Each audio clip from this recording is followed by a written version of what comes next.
I'm wearing all black for Halloween. Podcast. Oh, I guess I am also wearing all black on accident. Ah, damn it. I'm It's alright, you have a wearing hood. A hood is mysterious enough. Yeah, the hood is mysterious.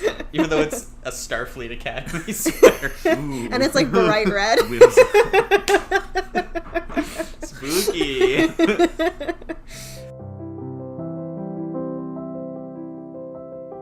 What is the feature-length podcast? Anyone? The feature-length podcast is a show where three idiots talk about film and entertainment. Good answer. Hey guys, what's up?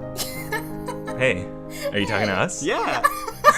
I'm talking to the voices in my head. Like, I truly don't know. It felt like a fever dream. I swear to God, I could not It sounds make so this shit stupid up. hearing that.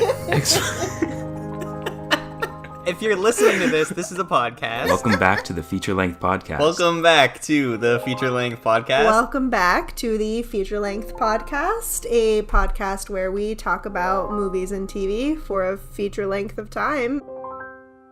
Hello, listeners, and today's episode, in honor of Halloween, which for you guys, if you're listening when we release, is this weekend, we're talking about the spooky Netflix miniseries, The Haunting of Hill House. It was loosely based on a novel by the same name, written by Shirley Jackson and released in 1959. The show was created and directed by Mike Flanagan, technically a podcast alum, because he wrote and directed Dr. Sleep, which we discussed last year. But this series follows the Crane family, composed of the parents, Olivia and Hugh Crane, and their 5 children, Stephen, Shirley, Theo, Luke, and Nell. The family buys and flips houses, but when they get to their largest and last flip, the one that they hope will make them enough money to finally settle into their forever home, the titular Hill House, things start to go very wrong. The house, clearly plagued by spirits, or is itself a spirit? I'm going to have to talk about that with my co-host later, makes itself unfixable and starts wearing down the members of the family one by one until the death of Olivia at the hands of the house drives them away. So then the show jumps between the past and the present, showing the family moving into Hill House, going insane, and then how that's taking a toll on them in the present day still. The show has a lot of hidden and obvious specters, and until the halfway point of the show, it generally follows one sibling per episode until they're all forced to come together again to mourn the youngest sibling, Nellie, and ultimately end up where it all started, fighting for their lives in Hill House. So this particular series, Marco had not seen, but Dan and I had. And also worthy to mention that there's an unrelated spin-off created by Mike Flanagan called The Haunting of Bly Manor with the same cast, but it's unrelated and they all play different people, but we aren't talking about that today. So just so you know. But that's what we're discussing today on the feature-length podcast, a podcast where me, Carolina, and my co-hosts, who I already mentioned by name, Marco. Hi. And Dan. Oh my Hello. God. That high had no energy. Hi. Present. Yeah. But anyway, these very excited people and I talk about movies and TV. We're just trying to set the mood for this dreadful Halloween Yeah, episode. very. Okay, but I don't Dreary. think people want to listen to us not enjoying a discussion. But anyway, we talk about movies and TV. That's it. You get the point. You probably already know. They don't want to stay silent, so we're just jumping right into it. Hey guys, what's up? Sorry for hijacking the end of that intro. Yeah, No it's okay. worries. I blame Marco. It was all my fault. To be fair. So, Marco, do you Hi. want to tell us what you thought? Was that better? Is that What one is this better energy today?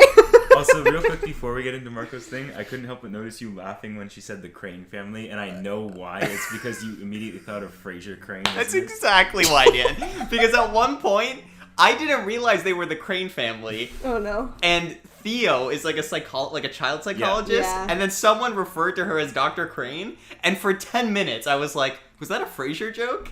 And then I realized that was actually their last name, and I was like, Yeah. oh, I'm just stupid. Also, what is it with psychologists named Crane? So there's Fraser, there's Scarecrow, Jonathan who's Crane. Jonathan Crane, and now Oh. Theo Crane. I don't know. There's some historical link. I would never know. I haven't taken a psychology class ever, but I think Yeah. it's just like a whimsical name. Yeah, I don't know. I actually have no Crane. idea. I need to look this up. Anyway, So you guys obviously have seen the series before. This is my first time coming to it. First of all, let me just say, I am shocked this came out in 2018 because that's already like 4 years ago. And Ooh. I have like if you had put a gun to my head before we started and was like, when did this come out? I would have said during the pandemic. Like that's when I feel like it came out, but it was actually 4 years ago, which is kind of mind blowing to me. Okay, so let's get into this. Here are my general reactions. Okay. I think there has never been a piece of content that was like more created for me than this piece of content in terms of like the details of how it was done and everyone involved and how it came together. Okay. And yet, I did not like actively find myself being like 100% immersed in the world or Interesting. overall like loving it. Like I really appreciated it and there are moments that I really dug and loved. And I'm not here to bash on it because again, like I cannot find fault in it. Like I genuinely, everything I was like, that's cool, that's great. I really like this choice, whatever. Like the whole series, I was feeling that way. But there was just this lack of like, at the end of every episode, I was like, should I watch another episode? And then I was like, nah, I'm good. And then I just would like do something else, which maybe it's stylistically designed to be that way because it is a show about dread, and so it's in like that it's heavy. So maybe that was the reaction to that. But I just feel like the amount of time in between our last episode and now to watch 10 episodes of this show, I watched like the entirety of BoJack Horseman. Yeah, I was kind of surprised at your updates because it seemed like it took you a very long time to watch. Yeah, and I mean it'll be fun to talk about because again, like I don't know if I have a complaint to make about this show because other than you didn't want to watch it. Well, other than at the end of every episode, I was like, I think I'm good for 2 days. I don't think I need to watch another episode. So I don't know what that's all about. Maybe we'll figure it out. But I obviously think it's an incredibly well-made show, and I'm excited to talk about the details and even a lot of the storytelling choices. Like Carol, you alluded to how like the first 5 episodes are structured like each around one sibling, and then we all converge in the Sorkin-esque like at the memorial home episode, which is so great, and then we end off with more of the horror stuff, and even just the fact that the show is basically just a straightforward drama inside of a horror, which is like everything I've always said I want when it comes to genre stuff, is like just tell a dramatic story that happens to take place in that genre.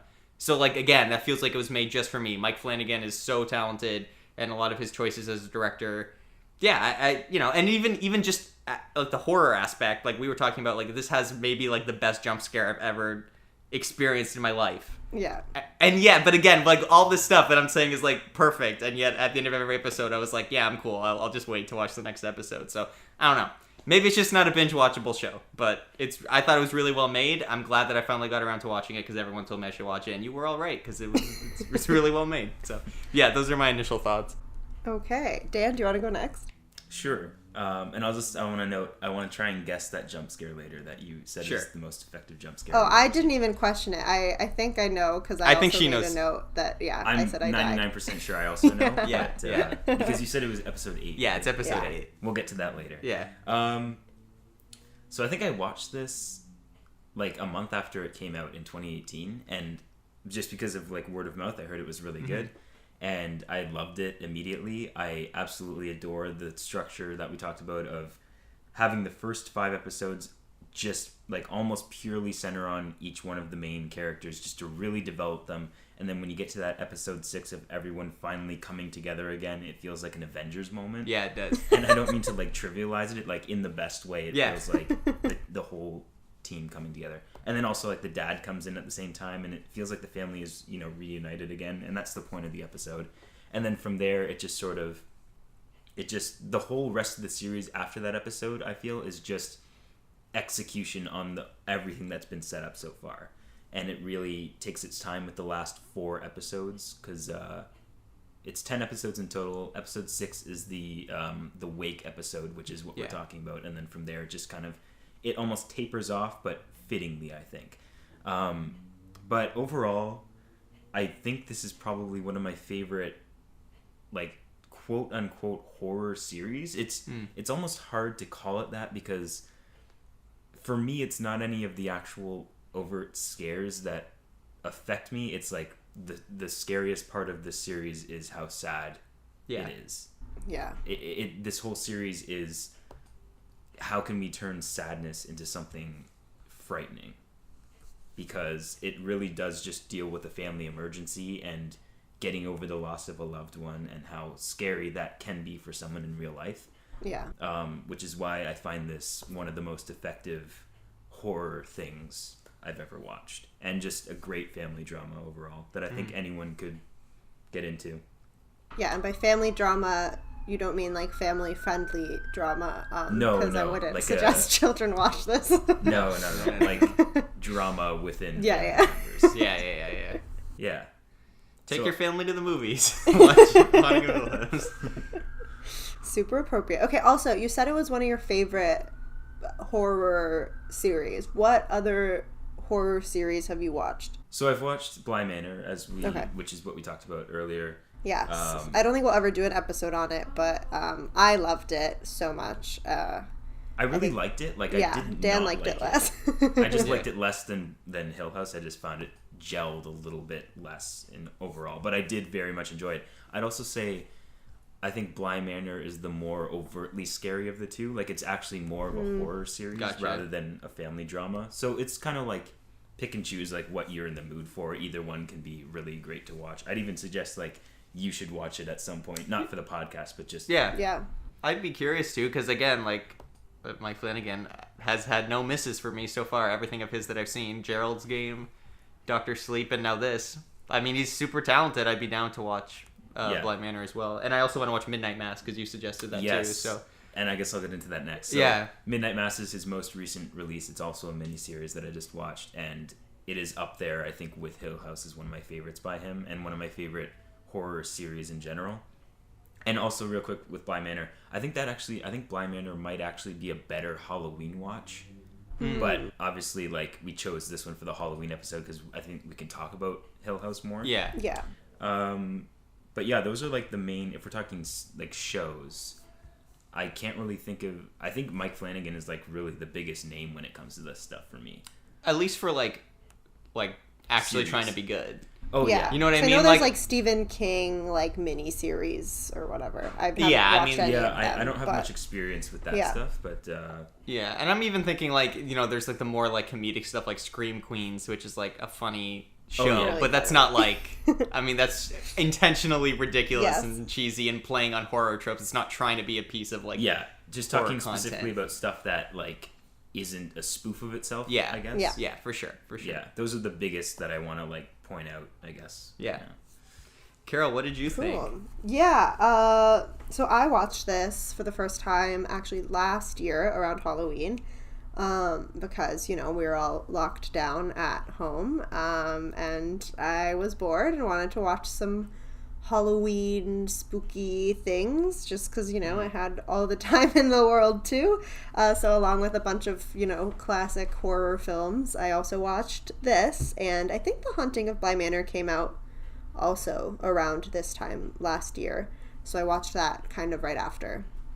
Maybe that's why I assumed Hill House was a quarantine thing because Bly Manor came out, and so I probably conflated the two. That's probably why.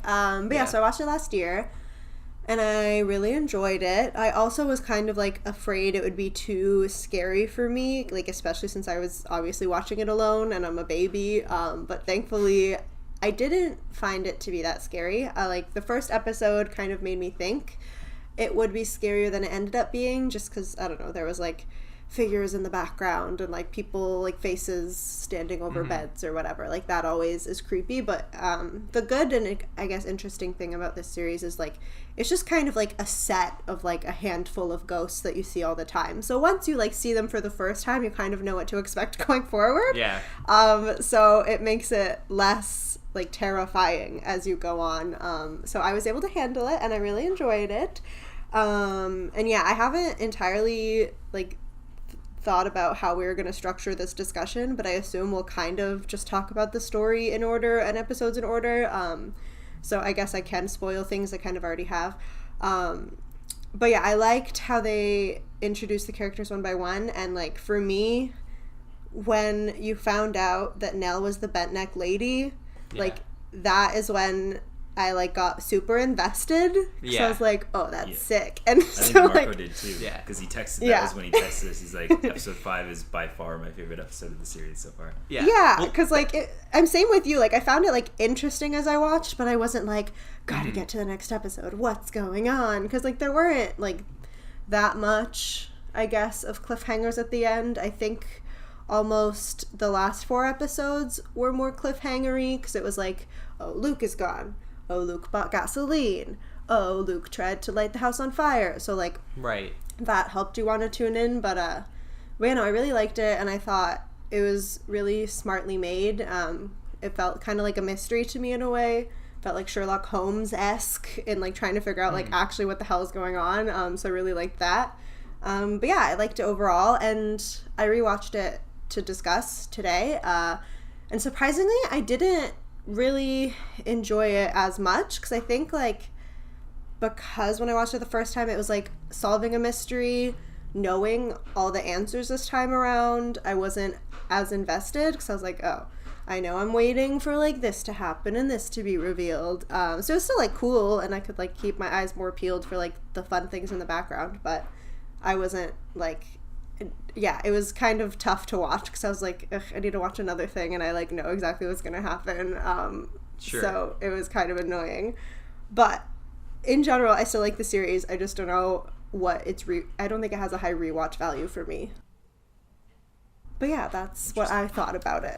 Yeah, I think that's fair. I mean, I think, yeah, so like you're talking about, obviously, that episode 5 reveal of Nell being the Bentnick lady is so cool. Like, that to me was like, just because up until that point, the actual horror stuff, like the character drama stuff was all really good, but the horror stuff was just sort of like, okay, and then a spooky ghost is there. You know what I mean? It was just like, I get it. But then to take it that step further, that like she was haunting herself and was like ghosting through time as if it was like a Christopher Nolan movie, I was like, yeah, that's fucking sick. Yeah, it was, it's Tenet or like Interstellar. Like, I was your ghost, Murph. Like, except that's Nell to herself. Anyway, I thought that was a really sweet plot twist. I also liked how, like, because I think it's in the very first episode, when we first see the Bentnick lady at the edge of Nell's bed, she screams, and it's kind of a jump scare, and I'm like, that's kind of annoying. Like, that's kind of a cheap jump scare. But then when we go to episode 5 and figure out why she screams, because she's realizing she was haunting herself the whole time, it paid off so well. It's a really great moment. Carol, to your point, and this will probably be the last I kind of touch on the subject, because there's so much good to talk about, but with like the rewatchability or even like the going from episode to episode, like I do think it's tough, especially in the modern era, because now like everything is like binge watchable, and it's like designed to be binge watchable. Like, I'm even thinking of, for example, You season 3 just came out. Like, I love that show. I love You, even though it's not good. It's like trash, but it's especially not now. No.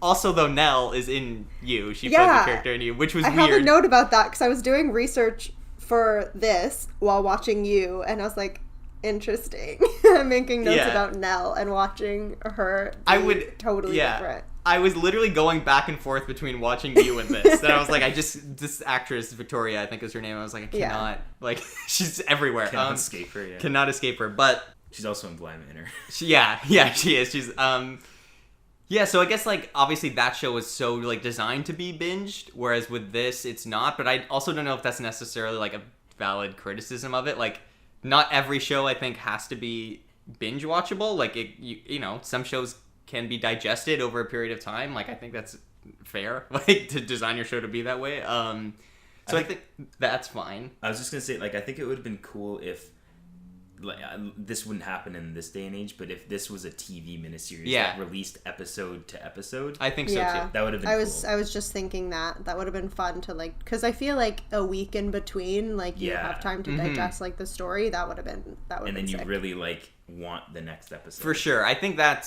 would have been the better format for it. Although I guess technically you can do that. Like, there's nothing stopping you from doing that. Yeah. You can just you could watch an episode every Monday at 8 p.m. That's the thing, is I don't have willpower. So unless the TV is programmed it to be that way, I'm not gonna the TV overlords. But then I also think, so to the other point you were talking about with rewatchability, that was something I struggled with, which was, like, it not being bingeable. Okay, that's fine.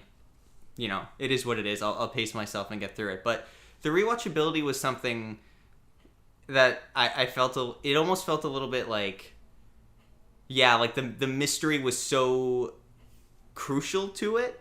And then once everything kind of gets revealed by the end, because that's like dangling, like the Red Room, for example, because that's like being dangled over your head the entire time. Like, to go back now and sit through those first 3 or 4 episodes where it's kind of like, what's happening with the Red Room? Like, I don't know how effective that would be for me. But also, I mean, I'm saying this, but, you know, let's see how I feel a year from now when I'm more removed from it. Maybe I would enjoy it. But I do think, yeah, like, to your point, this definitely does play more like a mystery than it does a horror for large chunks of it, until it is a horror thing, and then the horror thing is obviously very good. But yeah, that's the only thing. Other than that, I mean, I think it's really great. Everyone's great. All the performances are really great.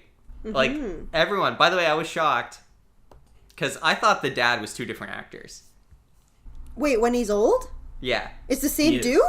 No, it's the same dude. I looked it up. I'm 99 because I looked it up. I was like, it has to be the two different guys. It's Timothy Hutton is the older dad. Oh my god, okay. The E.T. kid. E.T. kid, right? Okay. Yeah, E.T. kid It is is the 2 young different dad. actors, though. Thank God, because I looked it up. I was like, is this the same fucking guy? Because if this is, Well, this you is like the obviously greatest. looked it up poorly. Yeah, well, here's what happened. I was like, this is like the greatest performance I've ever seen in my life, if this is the same guy.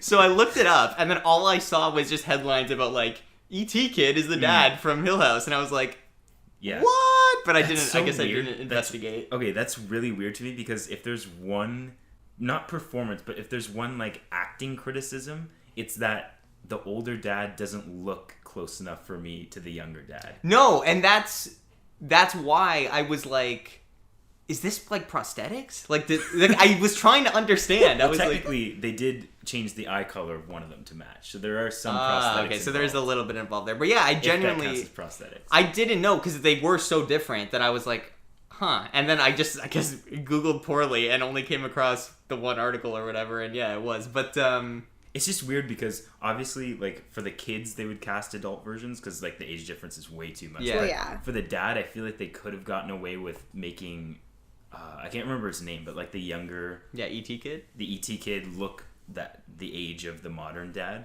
Is it Henry Thomas? I don't know, something like that. I think it is Yeah, Henry Thomas. it is. Oh, okay, there we go. I'm on IMDb right now. Got it. Yeah, I feel like they could have gotten away with putting a bunch of prosthetic on him. Although that could have been distracting too, so maybe they tried that and that's why they ended up casting an older guy. But Yeah, because I don't know why else they wouldn't. Like, if it was too expensive. Or expensive. But yeah, I don't know. it's for Netflix, so that shouldn't be an issue. But when we well, maybe it's because the mom's dead. I was gonna say when we visit her in ghost form, like, I mean, it's the same actress for both, Yeah. but like she's also a ghost, so maybe that's their Yeah. explanation for not recasting that. But yeah, it is kind of odd. I would have liked to then have some more continuity there. It would have been nice if it was actually the same. That's the only actor, thing but- that is slightly distracting for me is is making the connection, oh, that's the same dad as Yeah. 25 years ago or whatever. And I guess you could argue that like his life is so fucked up and changed that he's a Sure, yeah. But like, Whatever. I'm with you. I rather would have had the same actor. I rather Yeah. would have had E.T. kid be there. We already know his name. Yeah.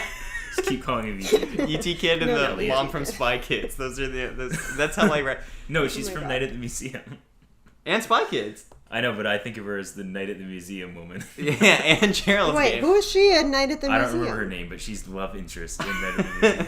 The Oh my first God. Night at the Museum. Oh, that's so good. I don't remember that at all. It was a long Anyway, time that's ago. not what we're talking about. Anyway, But let's- oh yeah, Rebecca. I see this Rebecca, now. I'm on that's her her name IMDb was. too. That's amazing. But I also just want to say, like, I find it very interesting, both your takes on the rewatchability of this, because I haven't mentioned, but that was my third time watching it, actually. Oh. And I find it gets better every time every time I watch it. And I think it's because I'm less, like, for the first time you watch it, the mystery is the draw. But for Yeah. me, that becomes less and less and more just about the pure drama. Right. Just, like, Yeah. the character work and how admirable it is, I think. That's what keeps bringing me back to it.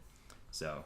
I think I could see myself going back to like maybe specific episodes. Funny enough, even though, yeah, like for example, like that episode 6. Like I think I could just go watch that episode out of context and enjoy it, having seen the series now, because it was just such a solidly written, everyone's in the room arguing episode. Yeah, maybe even like I feel like even potentially just the whole first half. Because, like you were mentioning, sort of after that episode 6, it becomes very... And I don't mean this in a bad way, but it does turn into sort of the third act. Like, all right, now we have to just, like, follow the conclusion of everything that we've set up. And that stuff, that the more, like, actual haunted house stuff is less interesting to me. Yeah. But I do think I could go back and watch some of the character episodes. And that would line up a little bit better. Because all those performances are great, and it's well written and fun and engaging, the character stuff. It's also cool if you do choose to go back and watch those like first character episodes. It's like you notice a lot of references to stuff that you'll see later on, especially with the Red Room. Mm-hmm. That's the thing, was after the Red Room reveal, which is that it's the room of requirement from Harry Potter, but spooky. Basically. After that reveal, I was like, oh, I would like to go back. And the fact that Abigail was real.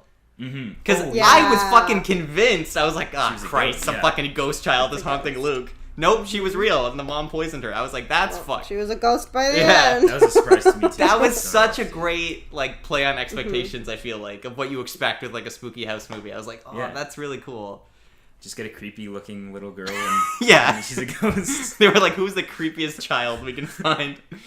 Oh my god, I think it was the bowl cut. It was. Yeah, the haircut goes a long way. Yeah, and the dead eyes. Very vintage, like, light blue dress. Yeah. You'd probably see in, like, a ghost child. Yes, exactly. They really do, like, visually, they're like, this is a ghost on child. Purpose. And even with everyone being like, she's not real, she's imaginary, which is also, kind of funny. Yeah, but I also love... But my only thing with that is that the Dudleys never mentioned the name of their child, or like never heard Luke talking about Abigail. So that's the one thing I'm like, there's no way that like they never mentioned we have a daughter named Abigail. Like they mentioned their kid, sure, but they've been working there together for like a whole summer. Yeah, that's true. I mean, like the kid never came to visit. I mean, I guess not, because like the place is evil, which I get. But well, they do mention that they're very protective because they they lost their first child or whatever. Yeah, right? so they go to like they homeschool her. They barely let her out of the house, which is like questionable, but I guess kind of makes sense of definitely why not okay. Yeah, they probably would have kept her existence secretive, I guess. Yeah, especially in relation to Hill House. So. That yes. It was though. Yeah, when it was real, I did have a moment of like, huh, no one knew. Like just Luke knew, but then it is like again like when I think about all the other horror movies and the shit that you just have to like accept. Yeah. Like this is such a minor thing a small compared to like everything else in horror. So I was like, yeah, I'll deal with it, but it is a little bit like, how did you pull that off? Yeah. Speaking of the Dudleys though, first of all, Dudley Dursley. Yeah. I could not get that out of my head the whole time. They kept referring to them as the Dudleys, and I was like, another Harry Potter thing? There's lots of Harry Potter all over this. That went over my head. Yeah. Dudley, the Room of Requirement. Does Mike Flanagan really like Harry Potter or something? No idea. I have no idea. Well, the Room of Requirement connection... Before you mentioned that, I never put that together. Oh, really? Yeah. That was the first thing I thought of, but maybe it's because it's so true, I am preparing for, like, I'm going to be rewatching Harry Potter shortly, so I might just have Harry Potter on the brain. But when they were like, when she was like, it changes to, like, whatever you need, I was like... The Red Room of I was like, the room... You mean, like, the Room Requirement? Is that what we're talking about? But with Dudley, there's that one really great scene with him and the dad, the boy from E.T., when they're fixing the basement. By the way, his name is Hugh in the show. Yeah, Hugh. Yeah. What's his name in E.T.? Elliot. Oh yeah, that's right, Elliot. I haven't watched E.T. in so long. We should do it on here one day. Same. That'd be cool. Yeah. But there's that great scene where they're fixing the basement and the Dudley has like a 15-page monologue and it's just like one shot going in on him the whole time. And I was like, Jesus Christ, this guy can act. Like it was a crazy, crazy good performance. I mean, there's a lot of performances like that in this, but that one was one that really stuck out to me where I was like, you're just not cutting away, man. Like, he's just doing this. It was nuts. He's also in Midnight Mass, and he's one of my favorite characters. Very emotional. Yeah, Mike Flanagan really, like, has his favorite actors and then casts them in everything. Because even the guy who played Mr. Dudley, I think, was in Dr. Sleep. Yeah, he was. Oh, not like a really big part, but he was. They're all everywhere. Also, he's married to Theo. So Mike Flanagan. She's also in everything. Yeah. Oh, Mike I didn't know he Flanagan was married to Theo. Huh. Yeah. I didn't either until I did my research. Very interesting. Yeah. Yeah, Theo is... Well, okay. Here's a question for you guys. Because I want to talk about all the siblings. Yeah. Okay. Well, before Okay, wait. Before we get into that, Okay. Oh my god, two different before we get into that. Jesus Christ, guys. Dan, Okay. what's yours? I was just gonna suggest. I think with this, it would be ideal to like go episode to episode because each episode focuses on a character. Perfect. That makes sense to me. And before we do that, Okay. I just wanted to mention what, as I mentioned in my intro, this is based on a book. Mm-hmm. And I didn't know that when I watched it, even though it says it. But I don't know, I'm oblivious. And I just want to mention that in the book, there are not 5 children. So that's why I said it's like loosely based, because I feel like the fact that there are 5 children in this really changes the whole story. Mm-hmm. But yeah, I found that interesting, and apparently the 5 children represent the 5 stages of grief. Yes. Did you guys catch that? I didn't. I mean, I didn't personally, but I read about that after the Yeah. fact. Stephen represents denial, and this will make more sense when we get into it and talk about them episode by episode, but Stephen is denial, Shirley is anger, Theo is bargaining, Luke is depression, and Nell is acceptance. Isn't that So just beautiful? thinking about that. Nice. So beautiful. As we now go into our episode by episode discussion. Well, before we go into that, we're never going to actually never gonna discuss talk the show. I just figured while we're on the topic, I did a little tiny bit of research on the book just because I was Okay. curious of how different it was. I knew it was based on a book, but I thought it was a lot more similar than it actually was, because the book was apparently about just a random group of strangers that come together to like stay in this haunted house for fun, just to experience a haunted house. Okay. But yeah, well, I think one of them is like a scientist or That's what it something, is. and then One of like them- 2 or 3 other people with them. Nice. Yes. One of them is like a psychologist who invites guests to like experiment, and you just get like this random group of people who stay in this house, and it's like almost nothing like what we see. So I feel like we have to really give it up to Mike Flanagan for actually adapting it into it. Like basically what I'm trying to say is I used to think I owed a lot of the writing to the book, but it's really just the premise that stems from there, and it's mainly new stuff from there on out. Yeah, because what I noted about the book, because I also tried to do some research, but not super in depth, so I didn't like get too into the plot. But something I copied is from Wikipedia, but in short, the final paragraph of the book, in it, the reader is left uncertain whether Eleanor, which I guess is a character who died, was simply an emotionally disturbed woman who committed suicide, or whether her death at Hill House has a supernatural significance. And so I feel like that is kind of like the vibe that he picked up and then was like, okay, let's talk about that. Because that is kind of like the biggest thing with the whole family. It's always like, are they crazy or is it real? Yeah. And that's also something that I really respect is I love horror stuff where it's always riding the line of like what's a psychological thing versus what's like actually like spiritual in terms of horror. And this, I feel like they do make it pretty clear that there is actual ghosts and shit, but at the same time it is still kind of psychological. it is, and they do play with the idea of like, even with Steven's character fitting because they're he's the first episode, but that his perspective on everything is like, no, like our family has like mental illness and this is all like in our head, which is a really fun, I think, element to the story, even though eventually the narrative of the story is like, no, that's not true. But I like that as a through line through the series. It's if anything, they don't have any mental illness, they have magical powers. We should definitely we'll talk about the magical powers. That was something I was kind of like, but we'll talk about it. Don't know how I feel about that. We will get into that. But let's start. Actually, before we start with episode 1, guys, I'm leaving. I need to ask you guys just a quick question.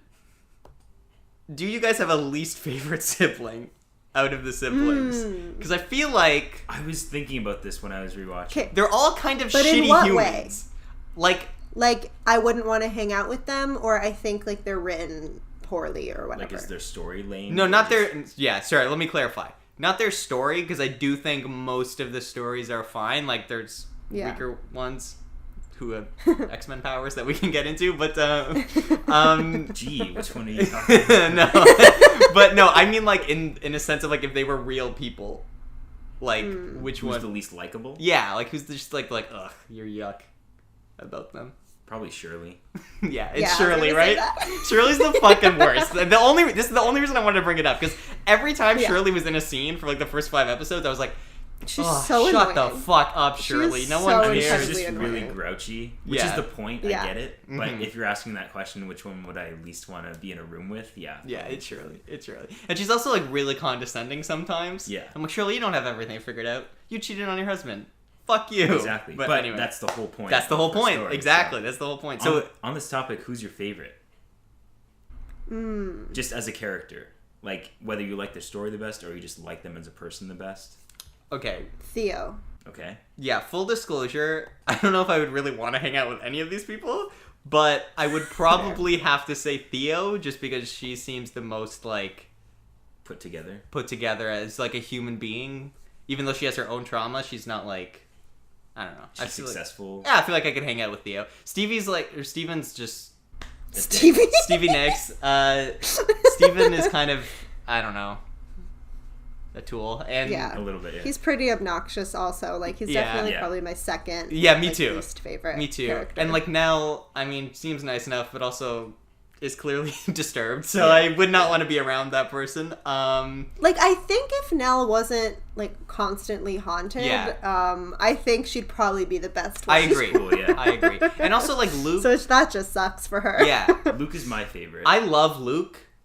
It would just, I think, maybe like, okay, by the end of the show, yeah, Luke. Yeah. Because he's like on track to recovery. I But it think would be tough. I think I just mean like his story was the most interesting. Me for too. That was the story that I felt the most compelled by, and the one that I felt the most like emotionally attached Yeah, to. it was I think. so cool. Yeah. Like I've never seen before exploring a haunted house story and looking at a character who has developed a drug addiction because of it. Yeah, That was so real world for me. it was great. It's very enthralling. And I like have obviously like a lot of content will use the whole like twin sibling supernatural thing in more of a cheeky fun way, but this one it can and does take it a bit more serious because of the fact that we are dealing with supernatural elements. So even like after Nell's passed away and he keeps saying like I feel freezing. like He's so cold. yeah, I feel like I'm going through withdrawal, but I've been clean. And it was like, oh, that's I really know, cool. yeah. I love that. That was so cool. Anyway, yeah, I think Luke was my favorite character out of all of them in terms of like his arc. And we'll get into episode 6. He has a great moment in episode 6. But okay, Yeah, so let's dial it back to Steven. episode 1. But before No, I was literally gonna make the same joke. Yeah. Holy shit. I know we've already been talking for 45 minutes. Finally, we can talk about Steven. So, yeah, Steven writes novels about haunted places and doesn't believe in them at all. What a That's hack. interesting, right, He's guys? a hack, yeah. I you know, at first there was a little bit a part of me that was like, another fucking writer in a Yeah. horror movie, because I feel like and it's Stephen King's fault, but that's such Yeah, a trope in horror It content is. is that like the main character is like a white writer who's like an alcoholic and has a miserable life, and I was like, oh no. But I think it ends up coming around by the end of the Yeah. show. But yeah, I like the twist though that he's like rich and famous based on the story of his younger life, which is something he doesn't even necessarily believe, because Yeah. he's just a hack. He's a complete hack, which was that's a fun character thing. Yeah, he's just a shill. Yeah. I liked their introduction of him, like, as an adult, at that person's house to, like, investigate the ghost of her potential, like, husband. And having him, like, debunk it almost immediately. And I found it interesting how they obviously made it obvious. Wow, obviously made it obvious. We talked about how we hope that we've learned to speak better through the run of the show, and this proves that I've learned nothing. But I like that they made him an asshole. Like, he told this woman that, no, all of your experience is fake. There's no way this is true. Essentially, you're crazy. And then was like, I'll sign a book for you. And she was like, oh, that's so great. Like, thanks so much. Like, the fact that despite being an asshole to her face, like, in the end, she was like, yeah, I still like him, though, because he's, like, a talented writer. Yeah. But I feel like if I was a fan of someone and they did something that was so contrary to like what I thought was true of them, as we kind of talked about in our last episode, like our expectations of like celebrities or whatever and how we relate to them. I feel like if someone did that, I'd be like, oh, I hate you now. Like, no offense, but I don't care anymore, you know? Yeah. Like, if you know that he doesn't believe in what he's doing at all, I'd be like, wait, why am I reading ghost stories by a guy who doesn't believe in ghosts?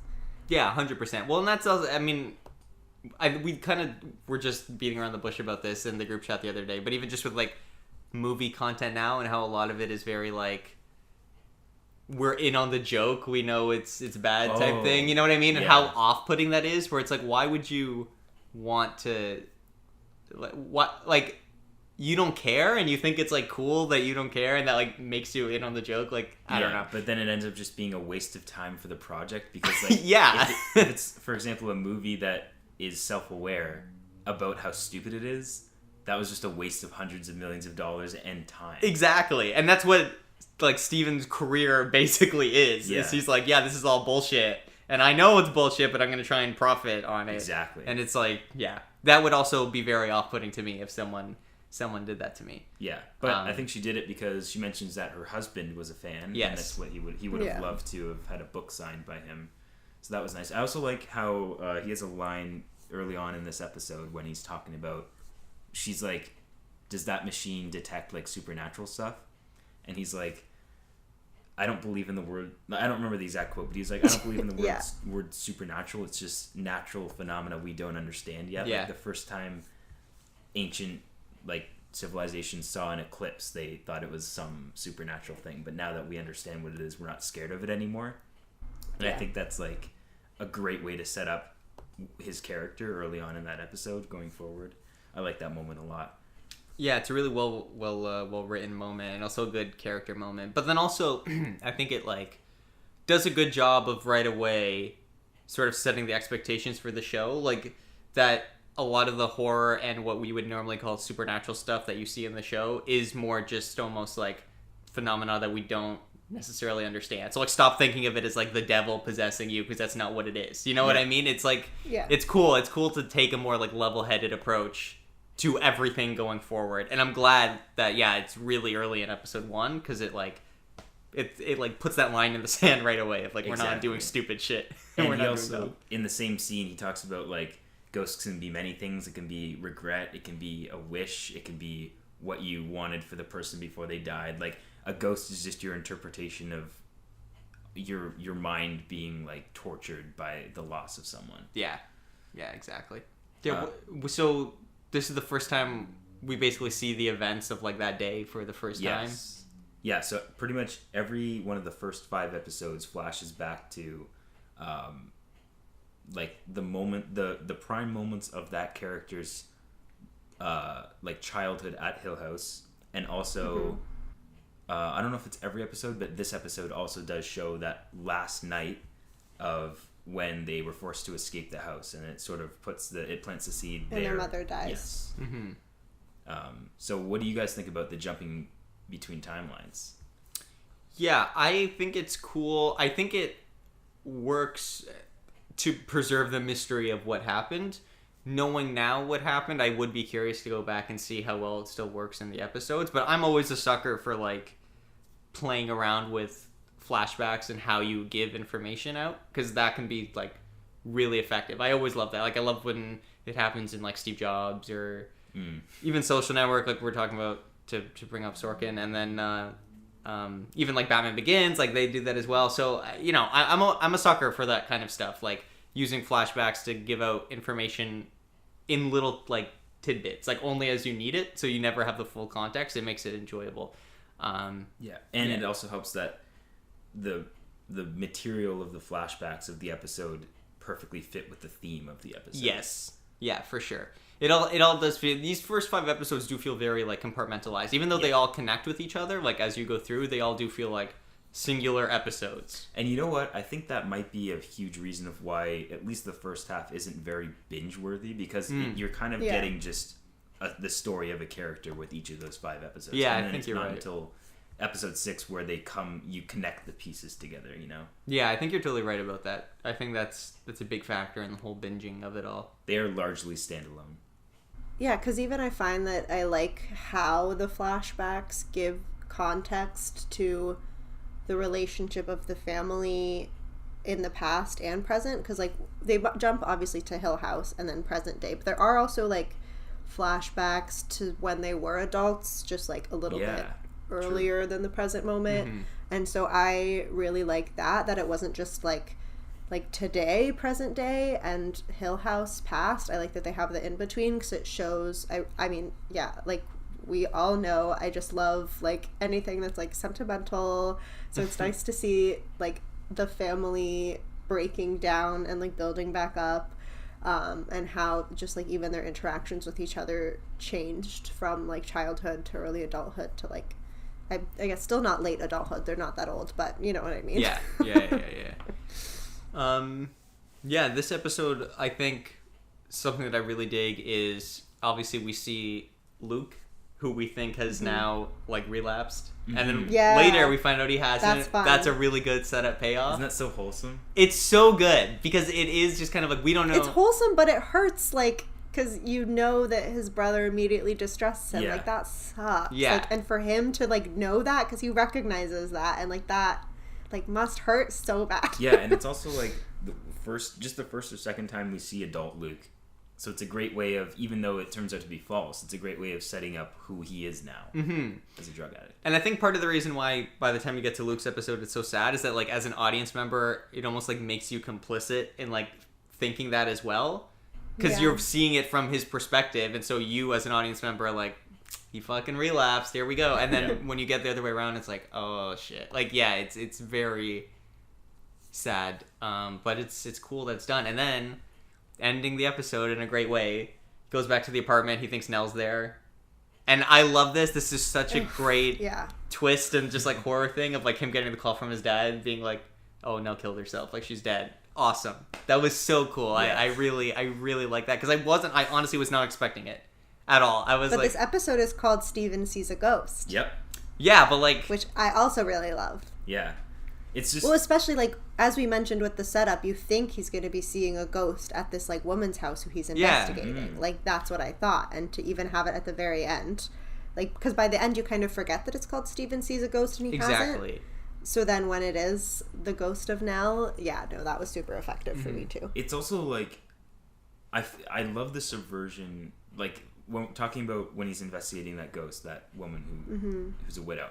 I was 100% expecting a jump scare of what she described seeing of the guy on the ceiling, like, and like dripping because he died in a rainstorm. But we don't get that. I like that we don't get that, because that would have been just a cheap way to start off the series. And it's not until the Nell scene where he actually sees something that he's scared of. Yeah. And it's also so creepy because when he turns on the light and sees Nell, it's a jump scare kind of, but we don't know that yet because we think she's alive. Yeah. It's only until he hears that she's dead and we're like, that was a ghost that he just saw. Yeah. It's like, what the fuck? Yeah. That's so scary. Yeah, it's really awesome. And it's such a great way to end the episode as well. Yeah. It's cool. It's such a cool moment. I dig it. I guess now we're on to Shirley's episode. And there's I think most of the rest of the Steven stuff in that episode, because like Steven being the one that starts the series, his episode kind of sets up some general information as well. He kind of has the least of his own episode. Yeah, because I was going to say, like, we later learn a lot more about Steven, like, even with his, like, marital issues. Like, I find that we get a lot more details with that in, like, the last 3-4 episodes when he's talking with his dad. Yeah, and even like, just between him and his until dad. Then, we don't know. Yeah, we know that, like, he has, in theory, a wife who he's separated from, and he hasn't told anyone, but, like, we literally don't know why until, like, I don't know, episode, like, 8 or something. Yeah, it's pretty late. In the run when we find out, which is a nice little thing. Yeah, he's kind of, this is very much an ensemble show, but if you were to pick a main character of the siblings, it'd probably be Steven, because especially towards the end there's a lot of time dedicated to like his story and stuff. So yeah. On to the bitch herself, Shirley. Here we go.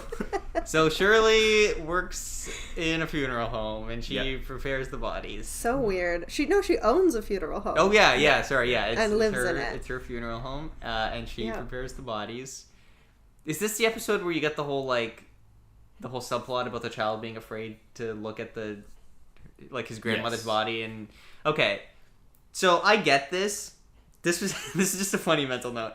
Like, I obviously understand the subplot because like she's doing it for this child, and then we flash back to when she was a child and her mom passed away, and the funeral home director did it for her.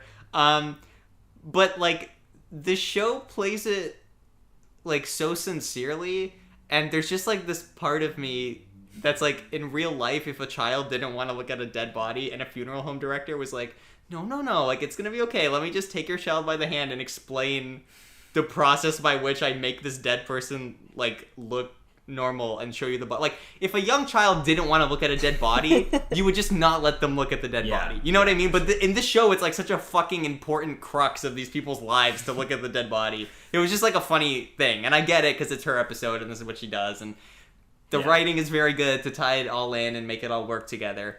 But it was just a funny I get little... what you're saying. Yeah, it's like, I was like, why is everyone so obsessed with looking at dead bodies? I don't, like... I even got to thinking, like, the amount of, like, in real life, you probably wouldn't, like, sometimes you wouldn't even bring the kid to the wake. No. Let alone have them go up to the coffin and, like, stare at the corpse. Of course. A lot of places, you don't even have an open casket at the funeral. It so, could like, have been a closed casket. So, like, I don't know why in this show it's, like, the single most important thing developmentally. They're like, if you don't look at this dead body, you're never going to be able to process what happened. And I'm like, I don't think that's how it works. That's what I thought was weird. I was like, maybe, I don't know, I haven't been to enough funerals, and maybe, like, that is important. I've just never understood, like, you need to get one last look at your loved one, and it's like, why? They're already dead. Like, it doesn't matter. Correct. Like, they don't look like themselves, even though they, like, fix them up. Like, it's still off. Like, I feel like it's worse. Like, it won't be my biggest regret if I don't see, like, a waxy dead body, you know? Exactly. So not to be, like, TMI, but, like, just for the couple of funerals in my own family, we've always had closed caskets just because, the family's always said, like... It's weird. They don't... Like, they, like, look like themselves, but, like, they're dead. Like, there's... Clearly, what do you do? Like, no, it's just kind of a weird thing. Although, in episode 6, Theo says that exact same thing. Yes. That does come back. Yeah. And I appreciated that line, where I was like, finally someone has a normal fucking reaction to a dead body. That's why Theo's the best. That is why Theo's the best. Yeah. So that stuck out to me about this episode. But other than that, I don't know, Shirley's just kind of, like, stuck up and annoying. I do like... Well, she also had a whole runner with, like, dead cats. That was really gross. Yeah, in the flashback portion. Yes. Yeah. That was fucked up, actually. That was some really cool horror stuff, now that you bring it up. It's pretty messed up. Yeah. But I also like... What I like about Shirley is that because Steven was such a neglectful oldest sibling, she kind of has to, like, hesitantly take on that role. Yeah. And that's what made her such a mean person, is that Steven was such an Honestly, asshole. that happens often where, like, the oldest female sibling ends up kind of being, like, the oldest sibling, and, like, a lot of the, like, emotional family responsibility ends up being pushed on her. So, like, that was, that was real. It's I believe understandable that. at the very least. Yeah, it's definitely understandable. And she's the only one with a family.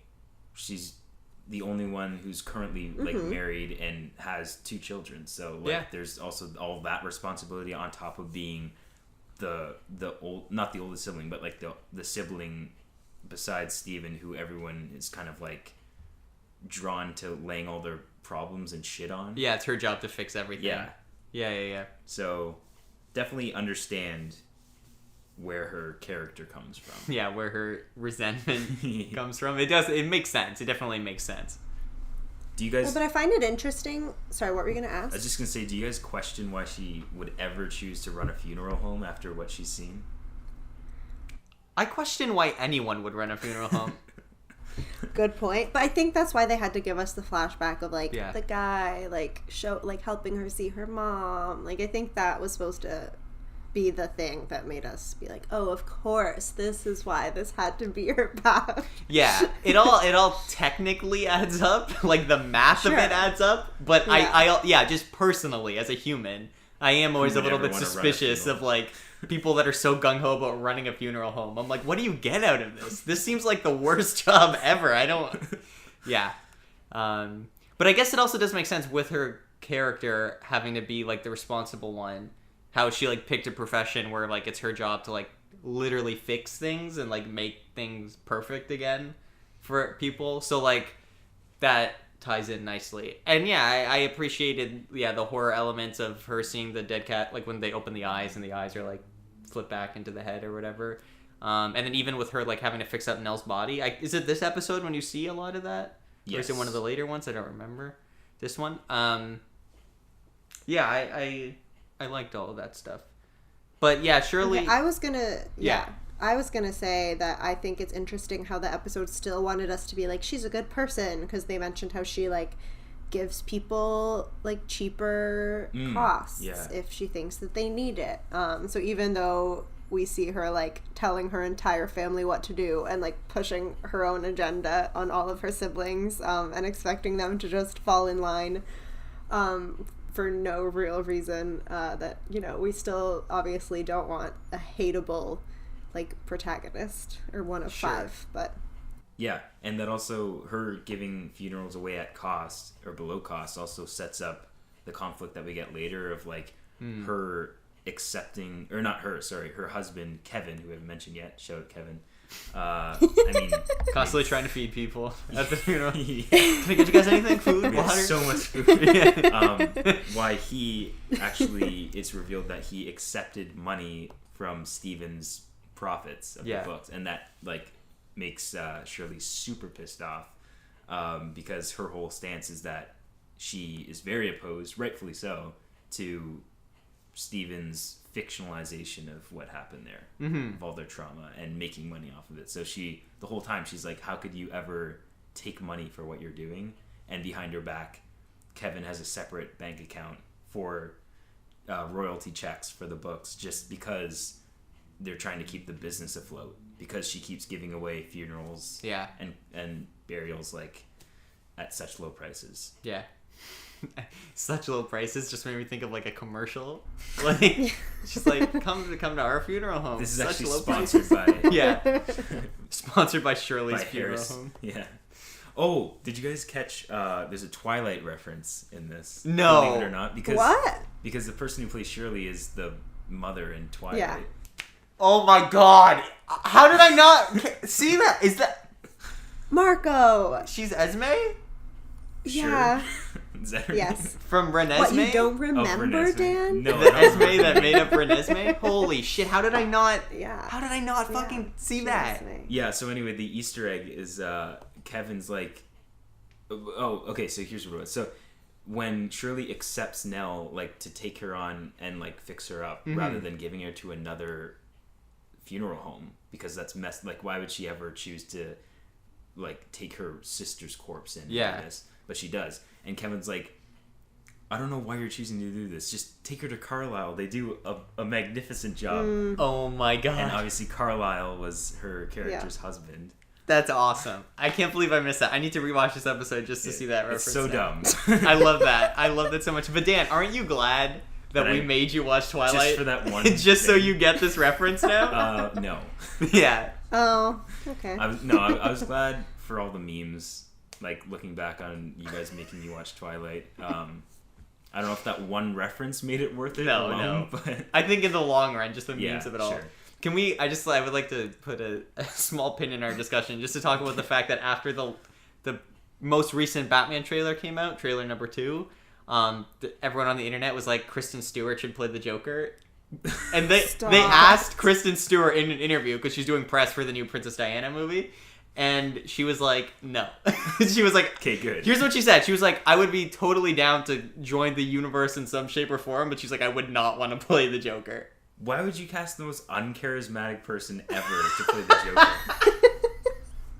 I don't know. Just because it's Robert Pattinson and he's Batman now. That's literally how people's brains work. They're like, oh, like Robert Pattinson and Kristen Stewart, so therefore, like, Batman and the Joker. Like, but also they're like exes. Like, I don't know. That would be would be weird. Oh, in real life? Yeah, in a lot of yeah. a lot of different ways, it would be very weird. So yeah. Anyway, back to Hill House. Either of you guys have something to add with Shirley? I just have a question. I'm kind of over talking about her, but I just wanted to know. We will never talk about her again. Let's just skip her whole storyline. But in this episode, you see her have a flashback or like a guilty memory, I don't know, of like the dude she cheated with. Mm-hmm. And obviously we don't really get context for that until, once again, like almost the end. So like, what did you guys think that was about? Did you guys like guess immediately, or like not care, or like what? I, to be honest, had no clue. Like, I just, all it was to me was just like, it could have been a ghost. Yeah. And I think that's what they're trying to go for. But it turns out to be nothing. It was like a that. ghost, but of a different kind. That's the thing. As we were talking about before, ghosts can be regrets. And Yeah, that's exactly. definitely what this was. So I guess it kind of was a ghost, not an apparition of a dead person. Yeah.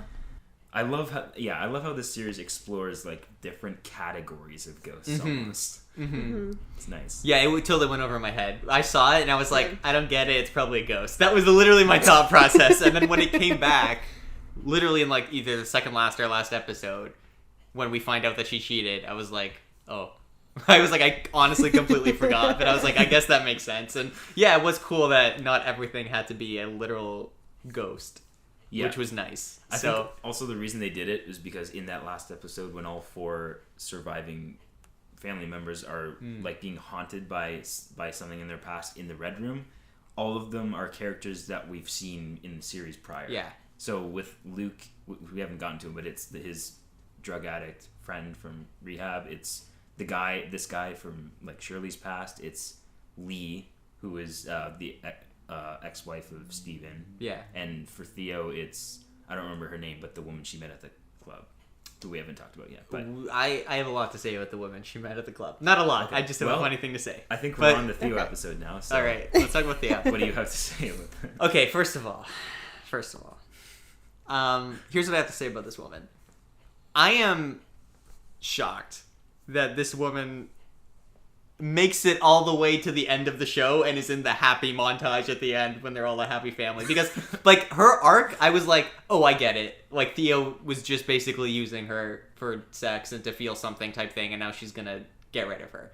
Cool. And then she just kept fucking coming back, and I was like, is she, like, a major character in this? I was like, I don't understand why this woman is so goddamn important to this show that she's in, like, every episode after that. So she was just the first person who pushed back to Theo trying to push her away. No, I totally get it, but just, You weren't expecting not expecting it. I was like, oh, we're just setting up Theo's character, and then I was like, nope, I guess this woman is, like, crucial to the rest of the show. Maybe it is a little bit of a stretch how that happy montage at the end we see her. Me too. But I get why they did it. I think that was the thing that really sent me over the edge, where I was like, why the fuck is she in the happy montage with the family? Like, they literally slept together like 2 times. Like when they're given the cake. Okay, well, by that point, I'm sure they'd slept together more, Marco. Yeah, you would think. Sure. I mean, that was definitely a flash forward. But... Yeah, because I think it's 2 years, right? It says... Yeah. There's a 2 on the cake, so I think it was 2 years. Yeah, Theo, I really like. I like, obviously, the actress who I now know is Mike Flanagan's wife, but she's great anyway, so who cares? Definitely not a nepotism thing. Definitely not. She's well-deserving of the role. Yeah. I really enjoy her character. I don't know how to feel about the Rogue from X-Men syndrome going on here. Because what is that? So in the X-Men, there's a character named Rogue who has to wear gloves because when she touches people, she sucks their life energy. So Theo's walking around wearing gloves, and I'm like, what's this all about? And then, it's revealed that she has powers. Not the exact same, obviously, as Rogue, but it took a little getting used to the idea that, like, a member of their family just has X-Men powers for some reason. Now, I will mention... And I didn't catch this on the first time I watched it, but there is kind of an explanation for why she has those powers. And I'm not talking about because also she has a conversation with Olivia, her mom, of how they've always just been able, like women in their family have always been able to like feel above average. More, yeah. But besides, even the mom, like we haven't mentioned, the mom has like color storms. Yeah, she calls them. She's just sorry, could you hear the disdain in my voice? Yeah, her mom's just done a lot of acid, I guess. But yeah, they like overwhelm her and give her migraines and like send her to bed. Yeah, and then even all the time. Even Nell, we find out in a later episode that when they first moved into the house, Nell called the house loud. Mm-hmm. So, like, very mysterious way of wording that. Yeah.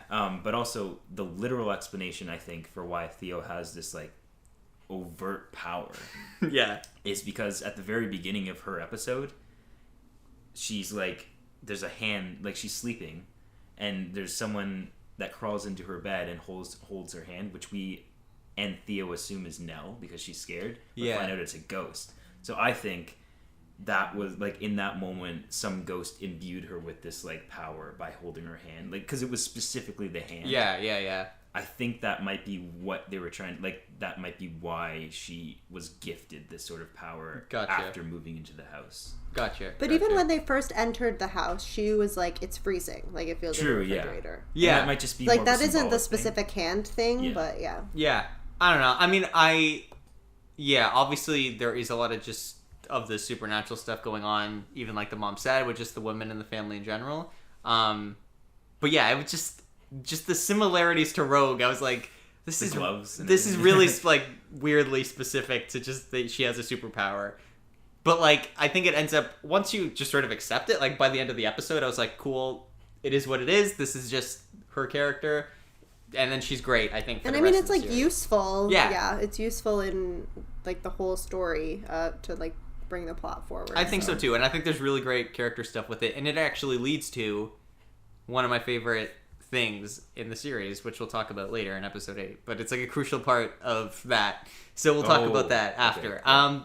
Yeah, it was a little bit shocking at first. I was like, holy shit, okay, I guess this is happening. But yeah, it was out of left field. Yeah. First time I watched it, definitely. but yeah, it's not bad. Well, because it's interesting because usually if you're like watching like a ghost movie or show, it's kind of rare for there to also be like supernatural powers on the side of like the victims, you know? Mm-hmm. So that was kind of unexpected for me too. Yeah, because when you think about it, the victims are supposed to be, typically they're very helpless. Yeah. So I think giving one of the protagonists a superpower in this supernatural haunted house. I mean, I don't story- know how much it would help, but Yeah, I mean, I guess it's also a curse when you think about it. Yeah. But, This is my gift, my curse. Who am I? I'm Spider-Man. oh my God. Swinging montage. Yeah. What happens in this episode besides? So this episode is where we find out she's a psychologist and she's on a Oh. case. child psychologist, and there's that case. Yes.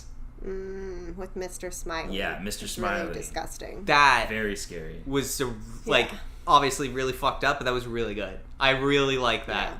Like And again, it's cool that she uses her superpower Yeah. For good. for her job. She is a superhero. she's basically Yeah. a superhero. Yeah. But you know, I liked it because again, kind of almost like with the guy that Shirley cheats with. At first, you kind of think there's a supernatural element to it, and then you realize that no, it's just like the dad is a pedophile or whatever. Yeah. Which is like obviously very fucked up. Like I'm not happy that the dad is a pedophile, but like just the playing on the horror tropes. Yep. And like yeah, These are the real life Horrors. hauntings that Yeah. happen every day. for sure. And it was, you know, I think a little gratifying to see like the superpowers be used for good and like Yeah. see the dad get taken away. Although I was kind of like, what evidence are they gonna charge him? Oh, well, but I guess they do say that as soon as the police showed up, he confessed right Yeah. away. So fair enough. Also, wasn't it a really cool twist finding out, like, when she's investigating the basement where the, like, molesting, like, took Mm-hmm. place, and you look up at the ceiling above the couch and you see the little smiley face in the wood, Yeah. and, like, and that's when it clicks, like, that's what she sees when it's happening, so she created this monster to, like, bury it in her mind. Yeah. No, that was So, it's really well done. Yeah. Very effective. Yeah, and then her like touching the couch, and that's how she like figures it all out. She starts freaking out and stuff. Really good acting. Yeah. Yeah. She does a really She's good job. Great. I think she's the best actress. Like I think her performances were always my favorite. Yeah, I think so. I do really like Nell, Victoria. True, yeah. But- That's also great. That could also be because of you. So I'm not because she's not she doesn't do a ton in this, but what she does really well. And then, you know, I'm bringing in outside context. But I think Theo, yeah, is really really solid. Although I don't know, like, just we've already mentioned it, but all of the performances in this are so, like, I definitely can't pick a favorite. Because even as minor as he is, Mr. Dudley. He's so good. That was He's such so a great good. performance. But even like Luke, I think is And also Luke, like Shirley's incredible. performance is also great. Yeah, I mean you don't like her, but We it's a don't great like her, performance. But yeah. it's on purpose, yeah. For sure. I think honestly Stevens was the weakest. Yeah, he definitely was. He has an accent that he was clearly like Yes. hiding. Yeah. Which like he did a Wait, he decent enough does? job. Yeah. He's not American. What's his accent? I don't remember, but it's not. Luke also has an accent. Yeah. Yes, and that's the other opposite Yeah. end of like I could not believe to find out that he wasn't American. Exactly. Also, Luke he plays the Invisible Man in the titular Invisible Man, starring Elizabeth Elizabeth Moss. Yeah. But yeah, and he doesn't have an accent in that as well. But yeah, it was just funny watching that again, and I was like, oh man, this guy's a really good actor. Like, I hope he does like more stuff. Like, obviously, I know he's doing lots of Mike Flanagan stuff, so good for him. He's but also like, in Bly Manor. And that's where I found, like, he has a Scottish accent in that, because I think that's his actual accent. And I thought he was putting on that accent. I was like, that's really good. yeah, it's just his actual accent. No, he's great. Yeah. He's also, I kind of find him as, like, a discount Chris Evans. Yeah. Yeah, I can At see least that. Appearance-wise, he definitely has discount Chris Evans vibes. But he's a great actor. Yeah. Great in this. Hopefully he becomes a superhero one day. He definitely could be a superhero of some sort. Hopefully he pops up somewhere. He's super tall. Yeah, that's what he's like. He's big. He's a huge guy. He's really cool. One thing I'll say that was a little bit tough for me watching this for the first time is that obviously you're just thrown into the world and there's so many characters and names and whatever to keep straight. That's pretty normal. But Shirley and Theo are both just like tall brunette women, and then so just like having them like interact all the time, I was like, and living together. Yeah, I was like, since they like live side by side. yes, I was like, which one is which? And then I was like, why the fuck did they cast two people that are like so physically similar? But then obviously once I learned like about the gloves, once the whole glove thing kicks in, and then also it just makes sense. I was like, I get it, because they're trying to just cast them to be siblings. Obviously they should be relatively similar to each other. It'd be weird if they weren't. But yeah, at first that was a little bit, for me, I was like, oh no. How am I going to be able to keep these people apart? There's so many of them. But yeah, at least like with the brothers, they made one blonde and one dark haired. Yeah, and then obviously like Nell, I knew was Nell just because I know so short. I know who she is too. So I was like, I can like distinguish her, and she's dead, so I know that. Like that helps. She's a ghost now. She's the dead one. Yeah, she's the dead one. Oh my god. Okay, wait. Also, can we just talk about for a second before we move away from Theo, her essentially, I guess, coming out storyline in this episode? Hilarious. I loved it. So good. Wait, what was the storyline for that? I'm trying to remember. It was at Nell's wedding. Oh, that was good. Shirley's reaction. She couldn't find her maid of honor. Yeah, that was great. Yeah. No, it was really good, and yeah, I really liked it. It was like, again, it was very like sibling heartwarming. I like when they were able to do, because obviously so much of the show is like really sad and fucked up. So when they're able to like show you the reverse of that and just see like those siblings, I don't want to say in their prime, but just like having good moments with each other and like silly fun moments, like that was a really solid moment. Yeah. But yeah, I really like that, and it was hilarious. It was quite hilarious, because even though like by that point as an audience member, like I still wasn't expecting her to be the one in the room with the bridesmaid. Yeah. Like I just for some reason I hadn't cued in that's what was going to be happening. So yeah. And then I also love, I think it might be a later episode, but like watching it, like Steven and Nell like live watching Shirley's reaction to her dancing with the bridesmaid was funny to me. That was really funny. And then her like whispering to Kevin. Yeah. Yeah, it was really good. It was really good. Yeah. Anyway, should we move on to... Oh, and I also just want to say, as funny as that was, like how depressing was it though that Shirley made Luke leave when he tried to come to the wedding? Yeah. Very sad. Very, very sad. I mean, like, obviously, again, Shirley doing what she thinks is right, sort of taking over the mother role because she's the oldest. Now, technically, the oldest female in the family, right? The mother passed away, plus her older brother is just, like, a useless piece of shit. He's a hack. So, like, obviously, you get that choice. But, yeah, it's very sad, especially because they're twins. And they, like, as we find out, like, play up the twinness of them and how close they were as children. So it's really sad that... Yeah. But, like, if he was high, like, I don't know. No, I mean... I understand why she was like... It's definitely, like, the right here. adult call to make. To be like, Yeah, you shouldn't be here, but... But then it's also, like... And then Nell, later in the episode, mentions, like... Well, it's almost perfect. Yeah. I wish Luke could have been here for this. Yeah. So that's sad. It's sad. Especially because they are twins, like we mentioned, so... Yeah. Speaking of twins, yeah, let's talk about the next episode, which is Luke's episode. Called the twin the thing. twin thing, yeah. Yeah. This might be my favorite origin episode This for one is of the mine, characters. Yeah. I love it. I think it's so good. I think all the stuff with Luke being in rehab is really great and really sad. Like, it's so sad. For me, this episode is where, like, as great as the first 3 episodes are, this is where it, like, really steps up a level. Yeah. From here on out, I think.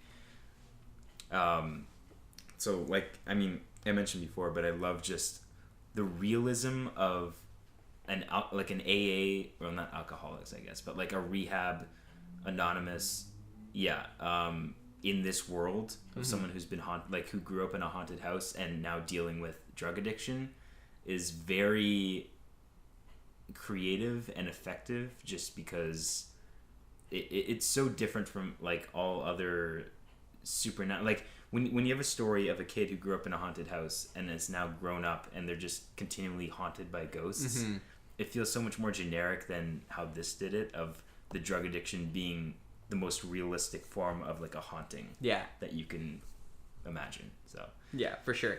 I think it's solid all around. I think like them I don't want to bring real world stuff into this, but like touching on the fact that like he made a connection with someone while doing going through rehab, and they were like, that is not what you should be doing.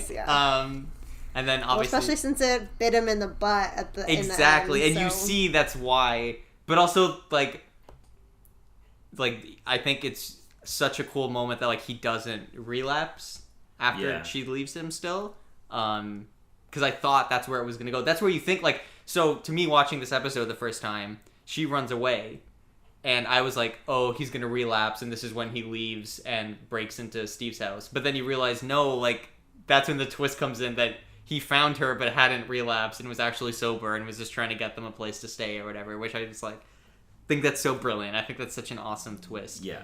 Not that it wouldn't have worked the other way, but it would have been a lot more generic. It would have been way more cliche the other way. Yeah, this way is very unique and super fun. And I think it also makes Luke more endearing, because up until this point we've only heard about him from the other characters, who are basically all like he's a piece of shit and unreliable, and then you like get to see his perspective and like how hard he's actively trying, which is I think really important to have, so it's not just all of them constantly shitting on him, especially Shirley, and Steve. Because when we go back, like it showed them like paying for his first place that was like $6,000 a month or whatever, and then moving on and like leaving that and not telling anyone, and to finally have him be doing well when the shit goes down. So that sucks. Correct. Okay, so one thing that not a negative thing, but more maybe I just have a question about. So Luke very specifically is haunted by the guy in the bowler hat. The man in the hat. The man in the hat, which... William Hill, I think his name. Yeah, so when... Oh, he's William Hill of Hill House? I believe so, he's a Hill. I think it's William Hill, but he's like the main Hill. Yeah. So obviously with the whole Nell Bentneck lady, we haven't had that revealed to this point, right? So again, me watching it the first time, I was kind of like, oh, okay, so we're establishing that like these different ghosts latched on to these different members of the family. And then obviously you find out the Bentneck lady is Nell. So then, from then on to the rest of the series, I was kind of expecting a bit more of a connection between Luke and the guy in the bowler hat. Yeah. You know what I mean? Because it seemed like, oh, there's got to be some connection there that he's the one that's haunting Luke.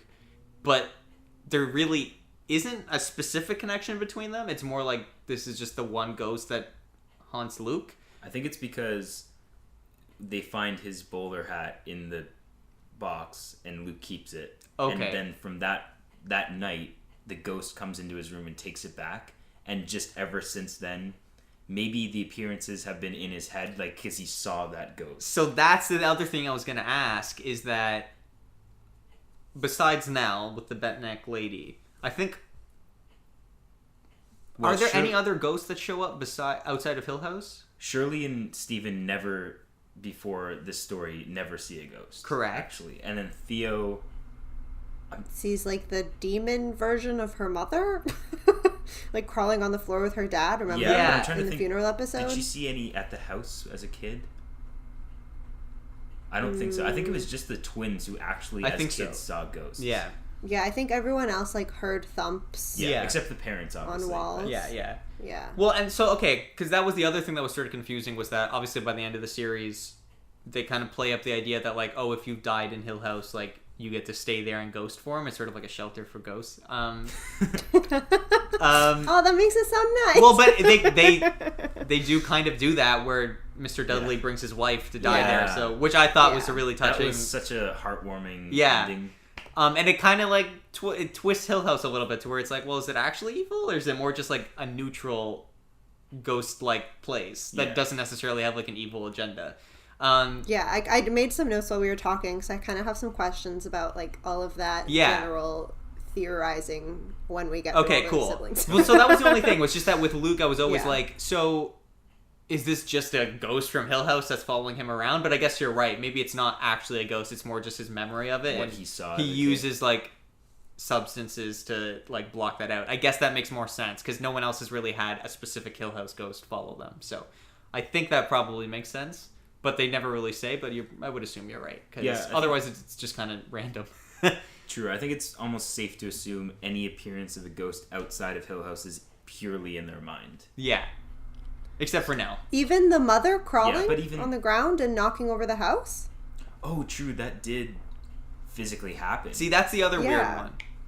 That isn't... Yeah, it's definitely an argument to be made. I don't know. I guess I'm not 100% sure then, but... We have to go back and rewatch. Because they were saying that the house is calling them back. We'll get there, but like they're an unfinished meal to the house. Right. Yeah. So like obviously somehow its powers or the spirits within it can at least reach out to them. Because in physical ways, because there are like knocks on doors and shakes and banging. That's true. There is that stuff too. Yeah. Yeah, I guess that maybe that's not the rule. But I think at least with Luke, him seeing, because he was an addict too, I think him seeing William Hill was pretty much all in his head. I think so too, because again, why would the specific ghost haunt him? Yeah. Because all the other ones, it's personal. Like, it's the mother, it's Snell, it's whatever. But just to have this one guy and be like, you took my fucking bowler hat, so I'm just going to haunt you around. Like, I think it is more just in his head. His maybe trauma. it was a really special bowler hat. We didn't get the story of the hat. You don't know. It's like, he's like Bowler Hat Man from Meet the Robinsons. You guys remember that movie? The animated Disney movie? I don't. Oh my god, yes, I do it. remember that, yeah. Oh my god, I can't, that was like in a recess of my mind, that movie, I don't know. Yeah, we talked about that with Luke, obviously once Nell dies, the whole sibling connection thing of I feel so cold, that's really awesome. Best part of the episode. I think that's the best part of the episode too, I really, really dig that. I also dig him, realizing that, I forget, what's his friend's name in the reshow? Joey. When Joey ditches him and he has to make the call and be like, I fucked up. Like, I couldn't do it, and I just need a place to stay and whatever. Like, that was really sad, obviously. Because, he is a good person. All of his calls to the center were pretty, heartbreaking. Yeah. He's like, listen, I just want to find her and bring her back. Yeah. His intentions were very genuine. Yeah. And that's what makes it so hard. Because we, as a viewer, know that he didn't relapse or he only went out to save Joey. But once you leave, there's no coming back, so... Yep.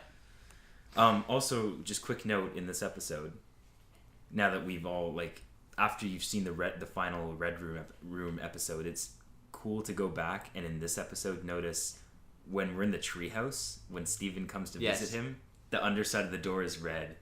Oh, I never noticed that. I didn't notice that either. Well, obviously I wouldn't notice when I first watched it. I'll go back and watch that. It's such a minor thing, but it's so cool. I did love, by the way, how they showed the seeds of that, where when Steve is in the car with his dad in the later episode, and he's like, oh, I had to go get him from the treehouse so many times, and his dad's like, no, you don't fucking get it. I never fucking treehouse. He's like, why would I have built a treehouse? We were there for 8 weeks, and Steven's like, huh, good point. But then it's not addressed for the rest of the episode, and then it makes me as a viewer think back and go like, yeah, they definitely were in a treehouse though. What was up with that? So then when the Red Room reveal happens, I was like, oh, that's so cool. Yeah, that's awesome. That's a fun touch.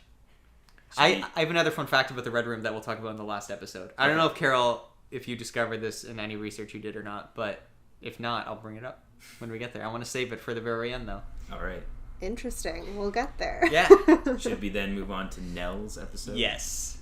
Yes, the very bent crucial neck episode. lady. Yes. Yeah, this one is like the highest rated of the series. If you go on like IMDb and stuff, people loved it. Yeah. Which, like, obviously.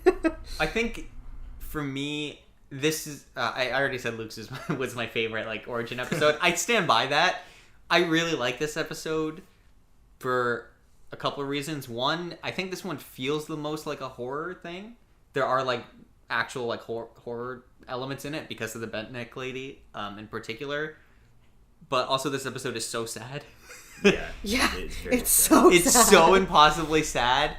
And I love, though, again, playing up the idea of, like, the psychology angle of it. Like, do you just have a mental illness and, like, you're going through sleep paralysis or Yeah, whatever? and I love how they wrote sleep paralysis into this. Me and too. Sleep paralysis demons. Which is a thing Yeah. that Real thing. people Yeah. experience. Because even if you go back and watch like in the first episode when she first as a kid sees a bent neck lady and she's lying still and can't move, and it's not explained that that's sleep paralysis, but Mhm. then she talks in her episode about having this since a child. Yeah. So like all the way back there to the days of Hill House, she was experiencing this sleep paralysis demon, which turned out to be herself. Yeah. It's so clever. It is. I love, obviously, like, she meets the guy, I don't remember his name. Arthur.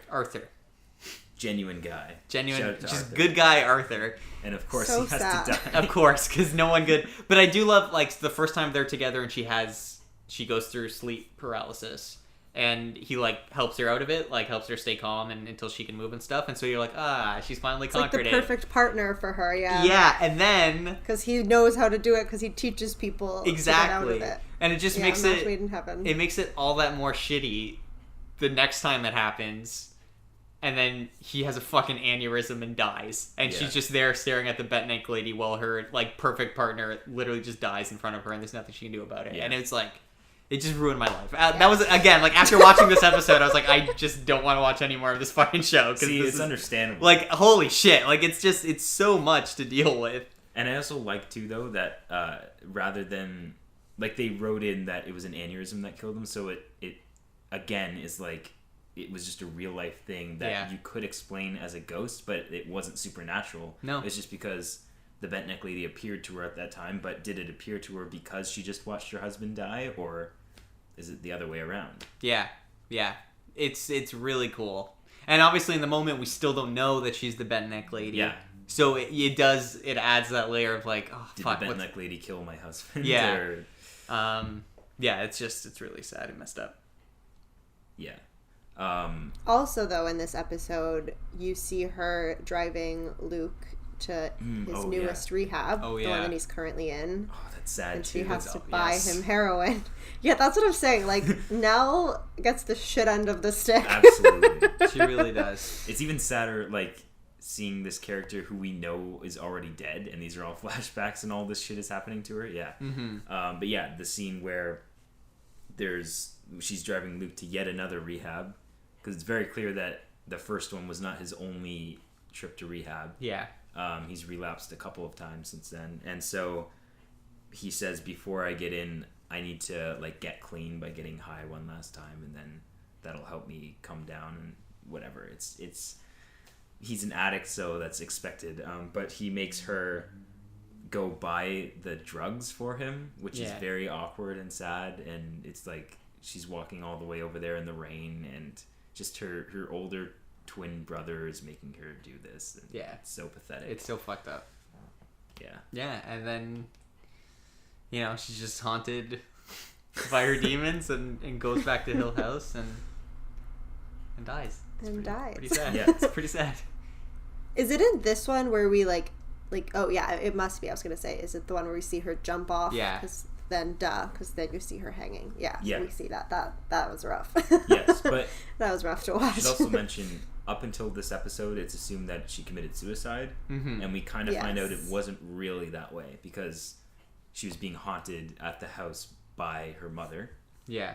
and it's set up that her mother has a locket of pictures of Luke and Nell, the twins, in the locket, So she's imagining, at the night of her death, she's imagining the ghost of her mother put on the locket over her neck, but it turns out to be rope. Yeah, it's a noose that was just A hanging noose around. over the balcony, and she's like, maybe not physically pushed, but coerced into falling off, Yeah. and that kills her. And then that her hanging gives her the bent neck, which is why she becomes the bent neck lady. And then it's really cool, this little scene of like her time traveling to all of the other times we've seen the bent neck lady, even when she was a kid, and that's when it all comes full circle. So Yeah, it's great. It's a great way to end the episode as well, because this is the last sort of character introduction episode. Yeah. And so I love how this is almost like, it almost restarts the series at this point. Because like up until this point, it's like you're assuming one thing, and then when this happens, it's kind of like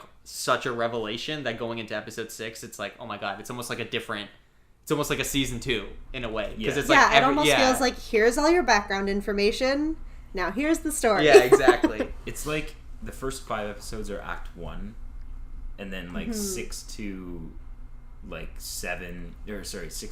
are like the second act, and then the rest is just like all the finale. final act, I think. Yeah. Yeah. Really, this could have been a 10-hour long movie. Yeah. So Shall we dive in? yeah, let's do it. I'm excited to talk about this one.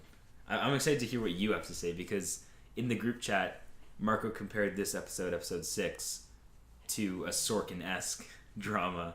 Oh yeah. Yeah. And I have to agree. With everyone reuniting, yeah. Everyone reuniting, like you said, Dan, it has like, not in a silly way, but like Avengers vibes of just like all these characters we've been following separately or maybe quickly interact are finally all coming to one room. In present day. I also like how it's not at the memorial, it's like before. They're just like meeting up before as a family, because then it's just them, which is really cool. Yeah, I mean, this episode is just brilliant. Like, this is one where I talked about not necessarily being like fully invested at all times, but this one, I could not take my eyes off. It just flew by when I was watching it. I think part of it has to do with the fact that obviously it's shot to be like, there's very minimal cutting in it. It's not like a true like fake one shot the whole episode. There are some cuts. Yeah. But for the most part, it's like there'll be like 20 minutes with what we see as no cuts. Obviously in real life there were like secret cuts hidden places because you just can't shoot that way. But yeah, although I think this one, I think I read that like, yeah, usually you hide the cuts, and I'm sure that did happen with this, but I think it was less than usual. Like, they were very few and very long takes. Well, of actual scenes. that's cool. I have numbers, actually, okay, guys. Okay, go for it. Look at let's me hear it. researching. The first 15 minutes and 38 seconds of this episode was done in one take. Jesus Wow. And the Christ. whole episode is put together of just 5 long-ass takes. Yeah. Wow. So It's so impressive. Actual 5 shots. yeah. Jeez. Yeah. It's so impressive Yeah. because it's not even just like they're sitting at a table. Like, they're all walking around and interacting in different ways. So it's like if even one person misses their cue somewhere, it fucks everything up. Yeah, and there's like at one point like the camera's rotating and they have to shuffle out the adult actors and swap in the kid young actors. ones by the time the camera comes back around. So even like coordination like that. It's so good. It's so good. And like, I think what gives it a Sorkin vibe too is that, like we've talked about, everything up until this point has been sort of set up, and so now it's like we just put everyone in a room and just like the drama happens of just like all the sub character interactions and everyone arguing about everything, and it's just constantly building, and like it's just great. Like it's what like really solidifies this as just being like a character piece that happens to be inside of a horror piece of work. And then even the flashbacks, I love that, like, because this is the first episode really where like the whole family's together in the present, and then we're flashing back to the night at Hill House when there was a storm, and we have the whole family together, obviously, but this time with the mom who isn't in the present. So that was cool. I do have a question about that, because there's a really great moment. So in the flashback, they can't find Nell during this storm, and they're kind of all searching for her, and that's like the premise of it. And then in the present, then they eventually find her at the end of the flashback, and she says like, I was right here, like I was screaming or whatever, but you guys couldn't hear me, which then gets like coupled nicely with at the very end of the episode in the present, like ghost Nell is saying the same things which is like a really beautiful moment. Yeah. But in the context of the flashback, what the fuck does that mean? Where was Nell the whole time? Like, hashtag where was Nell? Like, what does that actually mean? Like, that's what I want to know. Because I did question that a little bit. I was like, so what's the actual implication there? Like, was she literally, like, taken somewhere in ghost form? Like, what the fuck was going on? I mean, well, what do you think, Carol? Because, like... Yeah, I think this plays on what she says in the last episode about her talking about how she's discovered in death that time isn't linear at all. And also in the way that, like, as the bent neck lady, she traveled, obviously, and has visited herself, like, from childhood to now. Mm-hmm. I think, yeah, maybe just she disappeared in time for a second. I don't know. It doesn't make sense, but, like, this movie's supernatural. Like, I think she probably was there, and, like, they just couldn't see her. Just, like, her ghost was there at the end, and they couldn't see her. Because even, like, her, like, we see her ghost pop in and out, like, several times, like, as the bent neck lady, and also not, like, in the red room. Mm-hmm. And, like, even then she's, like, kind of in and out, and, like, even though she says she's, like, been there the whole time, she isn't visible to them. So I think it's just something like that. But I don't actually have an explanation.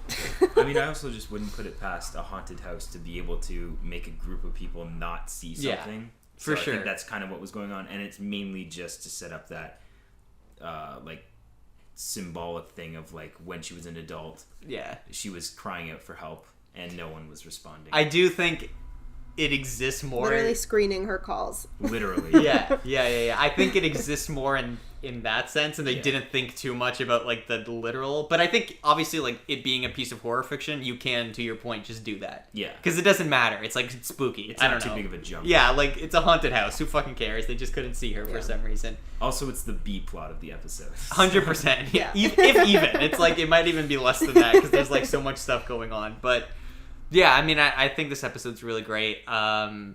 Steven and his dad, there's, like, a really great blowout between the two of them where they're, like, because they're going back and forth the whole episode. And to your point about Steven almost being, like, the protagonist of the young kids, to some degree because of the fact that, like, he's the only one really that, like, didn't fully experience what happened that night, I guess, because, like, the dad pulls him out and tells him to keep his eyes shut type thing. And so, like, him and his dad have the biggest, I think, like, rift. Yeah, to mend by the end of the show. And obviously, this being the midpoint, this is when, like, everything has to go to shit between them before it can mend at the end. And, like, he has that line of, like, I forget what the lead-in line is, but Steven's reply is, like, I'm sad that the wrong parent died, or something like that. I forget what the lead-in is, because there is a lead-in of the dad saying, like, what do you want, or what do you want from me? And he's like, what's your problem? Yeah, what's your problem? My problem is the wrong parent died, I think is the line. Which is, like, really fucked up. But again, like, it's so good. Like, it's such a... It's also, like, it's so interesting when you flash back to child Steven, how well he gets along with his dad. Yeah. And obviously that was done purposefully, but, like, just seeing that contrast of, like, how everything in their relationship went to shit for sure. that night. For sure. It's really sad. Like, a lot of stuff in this show, it's really sad, but it makes for such good, like, character drama. Yeah. Yeah. It's good. And I think it's, like, my favorite of Steven's performance in the show. Because, like we were talking about, he has to be so reserved through most of it. And just kind of like, guys, none of this is happening. Everyone stop. Everyone relax. But this is the one time, I think, when he really gets to, like... Explode and, like, act. Like, actually act and let it out. And I was like, oh, yeah, this is really good. And him and the older dad, obviously, because he doesn't really, as Steven, interact with the younger dad. But him and the older dad have, like, really good chemistry, I felt like, together. So... yeah, I think that's great, and I think this whole episode's great. We should touch on this episode is where Theo and Kevin kiss in the basement, and Shirley walks in on them, which was really fucked up. Yeah. Was not expecting that whatsoever. Especially after everything that had happened already in the episode. Yeah, exactly. Also, you mentioned earlier in the podcast episode that I think this is the episode where Luke has, like, a moment that you wanted to talk about. Or maybe you meant Steven, but you said Luke. I think the Luke moment I'm thinking of is in the next episode. Is the next episode Eulogy? Yeah. Yeah, okay, it's in the next episode. Okay. But Luke is really good in this. Luke is great, and everyone's great in this. I like Theo obviously just like abhorrently drinking, like just like Yes. like I was paying attention to how much he was drinking, and I was like, this would fucking kill a person. Like she was just downing like scotch and whatever. Yeah. But then it gets paid off so well in episode 8 when she finally explains to Shirley like what was going on, and she's like, I couldn't feel anything anymore, which is like, I mean, we'll get there. I don't want to spoil that moment. It's such a great moment. Oh, and this is also the episode where we find out that Kevin was taking money for Steven's writing. Yes, that comes out. Yeah, that's where we find out that everyone has taken money. Theo also from just the beginning. Yeah, just not. That's Shirley. how she got to a PhD. Yeah. Yes, she put it to good use. So yeah, like in the middle of this already horrible fight, and like Shirley, it somehow again the fight steers towards Shirley being mad at Steven for like writing the books, and then Kevin's like, all right, we also have been taking the money. Yeah. And that comes out fine. That was after Kevin was Probably trying a bad to time to mention this. Yeah. Kevin was like, wait, do you guys want food? And he asked like 1,000 times, and they were like, no. And he was like, okay, listen, I was taking money this whole time, and I felt guilty. Yeah, I love this episode. Even just talking about it, like I kind of want to just go back and rewatch it, just because I think it's just such a great like everyone always refers to the idea of like a bottle episode because it's all in just one location or whatever. Or I mean, I guess technically two because we're flashing back, but like. I just think it's so good. It's just so well written and directed and acted and fucking just so good. It's so good. I think for me, the bottle episode is 8 when they're mostly in cars the entire time. Actually, yeah, that's true. But I see what you're saying of how this one it's very simple. Yeah. And that kind of gives it the bottle episode feel. Yeah, for sure. Very effective though. You're right. 8 is almost all in cars. I didn't even realize it's also, that. 8 is the shortest by far. Yeah, it's an 8. Like it's only like 40. Yeah. Yeah. All of these are pretty close to like an actual hour, if not more. Yeah. Yeah, so I was wondering also, so this episode, this is where someone puts like the buttons on Nell's eyes. I was curious what you guys' thoughts on with that, because my first thought was Coraline, obviously. I was like, haha, Coraline. But then after that, I was like, who did put the buttons there? So what do you guys think? I think it was just Nell trying to like be seen. Yeah.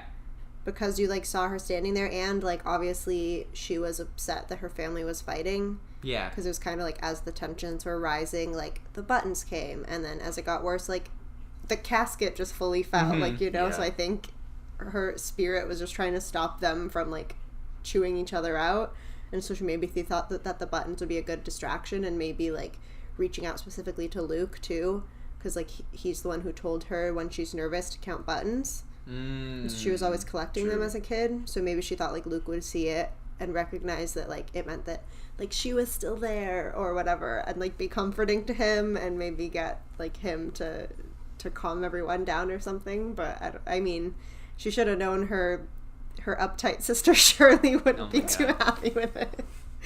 I think you're right. That actually makes a lot of sense, especially with what the last line of the episode is of like, I've been screaming and no one could hear me or whatever. I think it probably is, like Nell somehow put those buttons there. It must have been, yeah. Makes a lot of sense, actually, yeah. You could have wrote it, guys.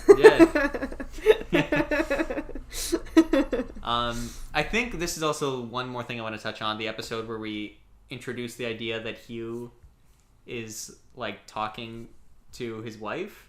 Oh, yeah. Which is weird. Because also, again... But I think to the show's credit, you don't really know can he actually interact with her ghost or not? And obviously by the end, it's like, oh no, he's not. Like this is like a therapy thing for him to pretend that she's there. But I do think it's funny that we see it from the perspective of the kids almost, where he'll be having a conversation with the kids and be like, no, don't worry about that. And you're like, Dad, what the fuck are you doing? Who are you talking to? It's almost like unintentionally comedic, or maybe it is intentional. I don't know. But just the kids' reactions, especially Steven, he's like, see, look at this fucking guy. Look at this fucking guy. This is the guy that we're all like, he's our dad and whatever. But that was also like when it happens in the middle of his fight with Steven. It was like, as soon as I saw that, I was like, oh, Steven's gonna have something to say about this. Exactly. He's just gonna get angrier. Yeah. It's the whole mental illness thing, right? And that's what it plays into, which is like Steven being like, you have a mental illness. You're talking to someone that's not there. Like, that's not supernatural. Like, you need help. Yeah. Anyway, I just wanted to bring, because that's introduced here and then it gets carried through the rest of the episodes. But I think that's a fun addition to a lot of the themes we're talking about. Yeah, for sure. shall we move on to eulogy then? Let's do it. Which eulogy. is where we actually have the public wake and the funeral. That's all in this episode. Yes. So for me, this is basically the start of the downward action of the entire series. Like, this is where it starts to be all just execution of previously established stuff, which is fitting, I think. And it also splits the series roughly into pretty nicely. Yeah. I like it. Definitely, I think episode 6 is my favorite episode of the series, so that's the peak for me in terms of like just overall quality episode to episode. But what do you guys think of like this episode? So maybe as we talk about it, it'll jog my memory. I don't remember a ton about this episode except for what is probably my favorite Luke moment, which is him eulogizing his sister, the little speech that he gives. Just because, like, I feel like in film and TV and whatever, like, a eulogy is always an excuse for, like, a writer to really, like, fucking show off their writing skills and, like, write a speech. You know what I mean? It's an easy way to do that. Like, obviously, I was thinking right away of BoJack Horseman because we just recently watched that. Yes. And how there's an entire episode that's just a eulogy. But I just think Luke's eulogy was really touching and, like, really with his own, like, as him as a character, but also his relationship with his sister. And it's just really well written. And it starts off by him saying, I was born 10 seconds before my sister. And then he gives, like, a whole speech about, like, their relationship and whatever. And then it ends with him saying, the last time my sister dropped me off at rehab, she said, you go in there and bring my brother back, or something like that. And then he repeats, I was born 10 seconds before my sister, but she was always my older sister, or something like that. It's a really touching moment, and I love how it almost, like he's been to rehab so many times and fucked up, but how come this time he's 90 days sober? And it's because, like, his last interaction before this one was his twin sister saying, like, I need you to do this for me. And so, like... Get your shit together. And so it's, like, that's why he's gotten his shit together, and he hasn't relapsed. And by the end of the show, he's 2 years sober. So, like... I just thought that was really touching and a great Luke moment. But it almost like feels like a companion piece to his own episode. Just that one little speech. And it's just really well written. But other than that, I don't really remember this episode. So if you guys want to fill in the rest, I don't really know what else happens. Yeah, I have notes. I can fill you in. It starts with young Hugh being interrogated by the cops. And I still can't tell if the cops thought he killed his wife or not. But... yeah, it's kind of played because he kept being like, you like need to answer our questions, but also like it's better for you if you stay here. Yeah. So and also in this episode is when you find out that there's like mold all the way down like every floor, and he like cuts his hand open, which is the grossest thing I've ever seen. And also, isn't this the episode with the Dudley speech? Oh, fuck, yeah. Yes. I think this is just a great episode for speeches, I guess. I have a note in bold that says, I love Mr. Dudley, real talk. I think this episode was actually, I think it was more flashback than present day. Yeah, I think you're right. That's probably why. It was a lot of history of the house, and, like, you found out that Mr. Dudley was born there, and you found out that the couple lost a child, and that they no longer stay there overnight, and, like, he tries to convince her to not leave. Yeah, the corpse in the wall. That's a great reveal. Yeah, a lot of the flashback stuff is really great. Yeah, this is a solid episode, but it feels very much like you said, almost like the start of like paying things off. Yeah. Which is maybe why it didn't stick out right away in my head, but yeah, there's a lot of really good stuff in here. Yeah, so actually I think we've kind of already talked about most of this stuff in this episode inadvertently. We talked about like why the Dudleys don't stay overnight and their history of like losing a child. Mm-hmm. We didn't really talk about though Mrs. Dudley. She used to work for the actual Hill family when they were staying here as a nurse or housekeeper, and they mentioned that like when she lost her first child, she could hear the cries of the child throughout the house, and so that's what sort of prompted them to never ever stay in the house past dark. Mm-hmm. And then they've had their second child, who we later find out is Abigail. And well, it was in this episode that you have the first allusion to there being another dead body on their final night in Hill House. Because until then, we had no idea. Yes, that too. So it was in the 7th episode. That too. That they dropped that. We still didn't know who it was, but... It's the first time you find out that not just the mom died that night. Mm-hmm. Well, that was referencing the corpse in the wall, because the cops never find out about Abigail because the Dudleys swear to keep it secret. Oh, shit, so that he doesn't get arrested for That's that. true. And obviously that wasn't their fault, the dead body from like decades ago. But he's bringing it up to like kind of be a dick and build a case against, did you murder your wife? Exactly. Forgot about that. Yeah. I do like, the cop stuff is fun. Because it does put Hugh in this position where he's like, listen, man, like, as long as you can because just... you can't be like, it's all ghosts, like, you know? Yeah, but I like how he is sort of like, if you can just tell me what happened between such and such a time, we're good. He's like, I don't think that you did it, but I just need some information to say that you didn't do it. So just tell me. And he's like, I can't, and you know why he can't. So the cop's like, man, you're starting to look a little fucking suspicious here, bud. Like, also, is this the same cop that he interacts with? He interacts with the cop at a different point as well with the house. Yes, it's I think it is when he calls about the body on the wall, right? Yeah, it's the same guy. Okay. And then he even mentions like, is this place really haunted? I was just gonna bring that up because Yeah. that's one of my favorite and unintentionally funny scenes is as the cop's about to leave. And by the way, they're both framed in like these really like wide angle. The cop is like perfectly framed in like the arch of the doorway, and Hugh is perfectly framed. And I don't know why. Like maybe I don't know. Like Mike Flanagan clearly like had a reason where he was like they need to be perfectly symmetrical, but whatever. And the cop says, "By the way, yeah, is this house really haunted?" And he just goes, "Yeah." And then the cop goes, "Okay," and then he just leaves. And I just thought it was like a fitting reaction, but also it was kind of funny, like just his reaction to it. Yeah, I think he also says, he's like, yeah, at least according to my kids. He does. Well, that's the thing is he Yeah. goes, yeah, and the cop's like, and he goes, well, at least according to my kids, Yeah, and that's when the cop's like, oh yeah, whatever. But just that initial like, yeah, it was like, you know what it reminds me of? Oh my god, I'm so sorry. It reminds me of in Spider-Man 3. Yeah. Yeah. Yeah. My dad. Yeah, He exactly. died. Yeah, great. It reminded me of that for some reason. Anyway. I knew you were gonna. As soon as you said, you know what that reminds me of, I knew Yeah. that's what you were gonna say. We can continue. It does not. That bears no. You guys have precedence seen here. Spider-Man too much. I know. Carol, I'm about to watch them again. Why? Wait, what? you are? Yeah, well, Maddie hasn't, or she's like, I don't remember them. She's like, I maybe saw them once, and there may have been some I didn't see. And now since like No Way Home is coming out in December, Oh. and very clearly they're all going to be in it, I was like, well, we have to watch Toby and Andrew. Did you guys know that Venom... Oh, you watched Venom. Oh, Yeah. Oh. So you saw the Great. end credit scene? Yeah. Oh, we saw it. Okay. Yeah. Okay. You want to talk about horror?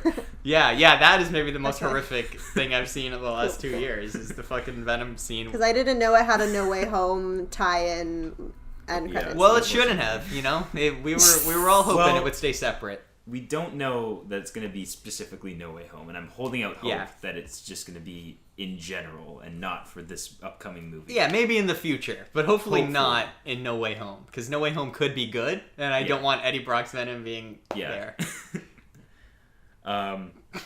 Okay, back to Eulogy.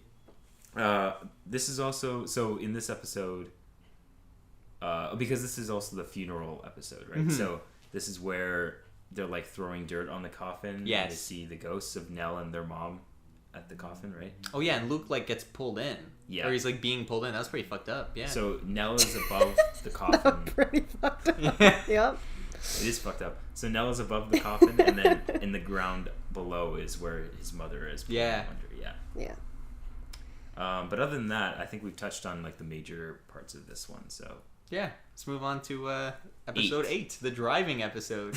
yeah. We should say so at the end of 7. That's when Luke has True. disappeared, right? Yeah. Yeah. It ends with And steals Theo's car and Shirley's credit card. Yes. yeah. And Which he's- once again doesn't look good, and once again they assume he just left to get high Yeah. because he was sad about his sister. Yeah.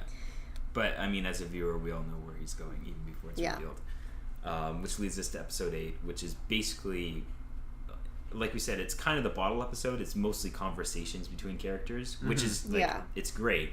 But this is Yeah, the episode. necessary. It's necessary, but this is the episode where basically Steven and his dad are driving. They find out he's going to Hill House to burn it. Mm-hmm. So and obviously like he's gonna get his ass kicked by the house. Ghosts. Yeah. And it's not going to let him destroy it, so they go to save him. And then also Shirley and Theo, who are fighting because of what happened with Theo trying to kiss Kevin, and they're driving in another car. So it's the two conversations between Steven and his dad, and Theo and Shirley, and it makes for some very emotional content. And I know you were alluding to a specific moment. Do you want to talk about that now? Yeah, we should talk about that now, because I hate jump scares. Like, not even jump scares that, like, scare you in particular. I'm just talking about, like, the concept of jump scares, because I feel like jump scares now they're all the same. Here's what a jump scare is. They're, like, cheap. Here's a jump scare. It always feels, like, low. I'm like, you could have done so many other things to scare me, and you know that this will get me just based on, like, pure human psychology. Yeah. Well, and they're all set up the same way, too, right? It's like someone walks into a room, and everything's very slow and suspenseful, and then they open the door, and, nothing's there. Great. And then they turn around, and there's a ghost, and it goes, ah! And then, like, there's a big music sting, and everyone's like, oh, no. Okay. So, in this episode, yeah, like we talked about, there's almost nothing other than people talking and having these dramatic moments. And so, yeah, Shirley and Theo are just having a big blowout about what happened with Kevin, and Theo is trying to, like, explain her side of the story about, like, how she can't just, like, touch Nell's body and then couldn't feel anything anymore and all that, and, like, how it freaked her out. And Shirley is just being a bitch, as per usual, and being like, whatever. Not even letting her get a single sentence in. 100%. And then it escalates and it escalates, and the drama escalates, and they're yelling at each other, and then out of fucking nowhere, with no musical sting, no nothing, just the camera has been, just fucking Nell's dead head just shoots in between the two and screams. And it's like one of the most horrifying jump scares I've ever experienced in my life. Like, I totally forgot about it, and I also almost peed my pants. Like, I have a note that I was like, I was not expecting that. I literally could have had a heart attack. No, it was, I mean, but credit, because this show doesn't really do jump scares. Like, they'll be, like, really, unexpected, like, oh, someone's there, what the heck? But, like, this is really the only jump scare they do, and it's, like, fucking horrifying. Like, I was like, I literally just had to pause the show and be like, take a minute. It's also something and then it does, like, sorry, what were you saying, Dan? I was just gonna say, something about being in a car makes you, like, in a movie, in a ghost movie, makes you feel, like, safe for the moment. Yeah. I don't know why. Yeah. But the fact that it took place in a car made it more surprising, I think. I think so, too. But even though if you're in a car, it raises the stakes, because it's so much easier to get hurt. True. But, yeah, after that jump scare, it finally allowed Theo to be listened to, and her monologue to explain was so good. This is one of my favorite scenes in this show. So I agree. Yeah, I think it's a beautiful moment. Great performance. Yeah, Theo's great. Yeah, where she basically. Well, and especially, but sorry, yeah. What were you gonna? You explain it, Dan. Oh, were you gonna explain it? You can go ahead. No, I wasn't going to explain it. I was going to say something else. So you explain it, and then I'll say my piece. Basically, this is the moment where she admits, "Yes, I did try to kiss your husband, but it was absolutely not even close to a personal thing. It was like ever since touching..." Especially since she is a lesbian. Yes, we should point out. Yeah. But not bisexual, full-blown lesbian. Yes. But she's like, ever since touching Nell's corpse, and using her, like, rogue power on her. Usually when she touches things, she can feel things. But when she touched Nell's corpse... like their emotions. Yes. But when she touched her sister's corpse, she felt absolutely nothing. She felt like she was in a void. And that was the scariest thing. And we see the reaction to that in Theo's episode 3. Yeah. And it's horrifying. But we don't know until episode 8 what she felt. And this is what she felt. Absolutely nothing. So during this episode 6, the Two Storms episode, when the lights go off, because we didn't mention that, the storm takes all, the lights go off in the funeral home. Yeah, that's right. Which is sort of a literal bridge to what's happening. So when the lights go off, and with everything that she's been going through, she clings to Kevin, who she's near in the basement, because they went to go get another bottle of wine or something. And that's what led her to just, like, cling to the nearest living soul that she could find, just to feel something again. And she says, "I'm so sorry that I did it, but I'm glad that I did it, because at least it fixed me. It, like, helped me out of this void." But she's, like, sobbing the entire monologue, and it's so well acted, and it's so sad. Yeah, it's great. It's a really great moment. And I also think it, like, retroactively also explains why she was drinking like so much during that Yeah. episode. Because like obviously it's like I get it, like you're sad, but it's like Shirley specifically calls her out like 3 times of being like, oh my god, you're drinking a lot. And so like, and it felt like, oh, this has to be important for some reason. So yeah, then when it finds out it's like, okay, she's trying to feel something, I was like, oh, okay, it's really nice. It's really good writing. Yeah. But what were you going to say before I jumped into that, Carol? I think I already said it.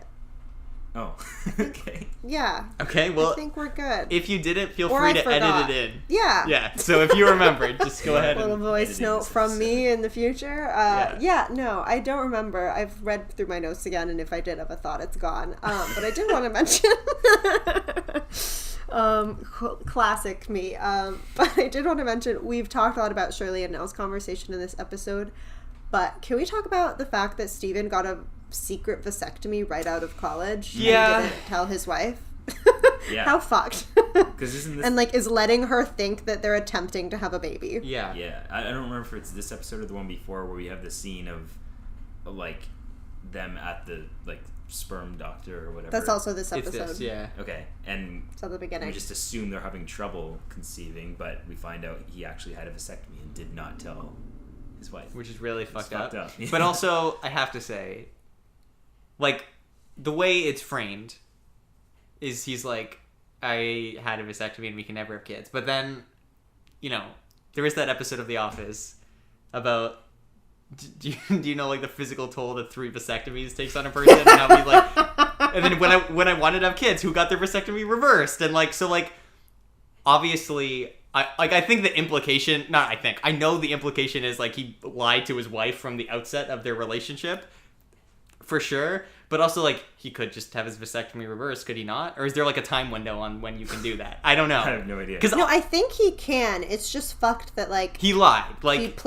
he lied, Yeah. but also like if a woman wants to have children, like that's a big deal for them, and like also the toll of like having to For sure. clock your fertility windows and like plan times to like try to have this baby. Yeah, Like, yeah. She was doing all that work and like holding out the hope for so long, like not just the lying, but just like the magnitude of the lie is so fucked. yeah, like to go along with it, like to let her Yeah. go through all that. I totally get it, but it's just, Yeah. I just could not get The Office out of my head. Of it. Snip, snap, snip, snap. Like, that's all I could think of, and I know that's just me because I'm an idiot. But like, Yeah. Yeah, I and get also, I think regardless... Well, even like I understand why he got one when he gives Yeah. like because he thinks his family's Yeah. fucked. Like I get that, and I like totally respect him for doing that even.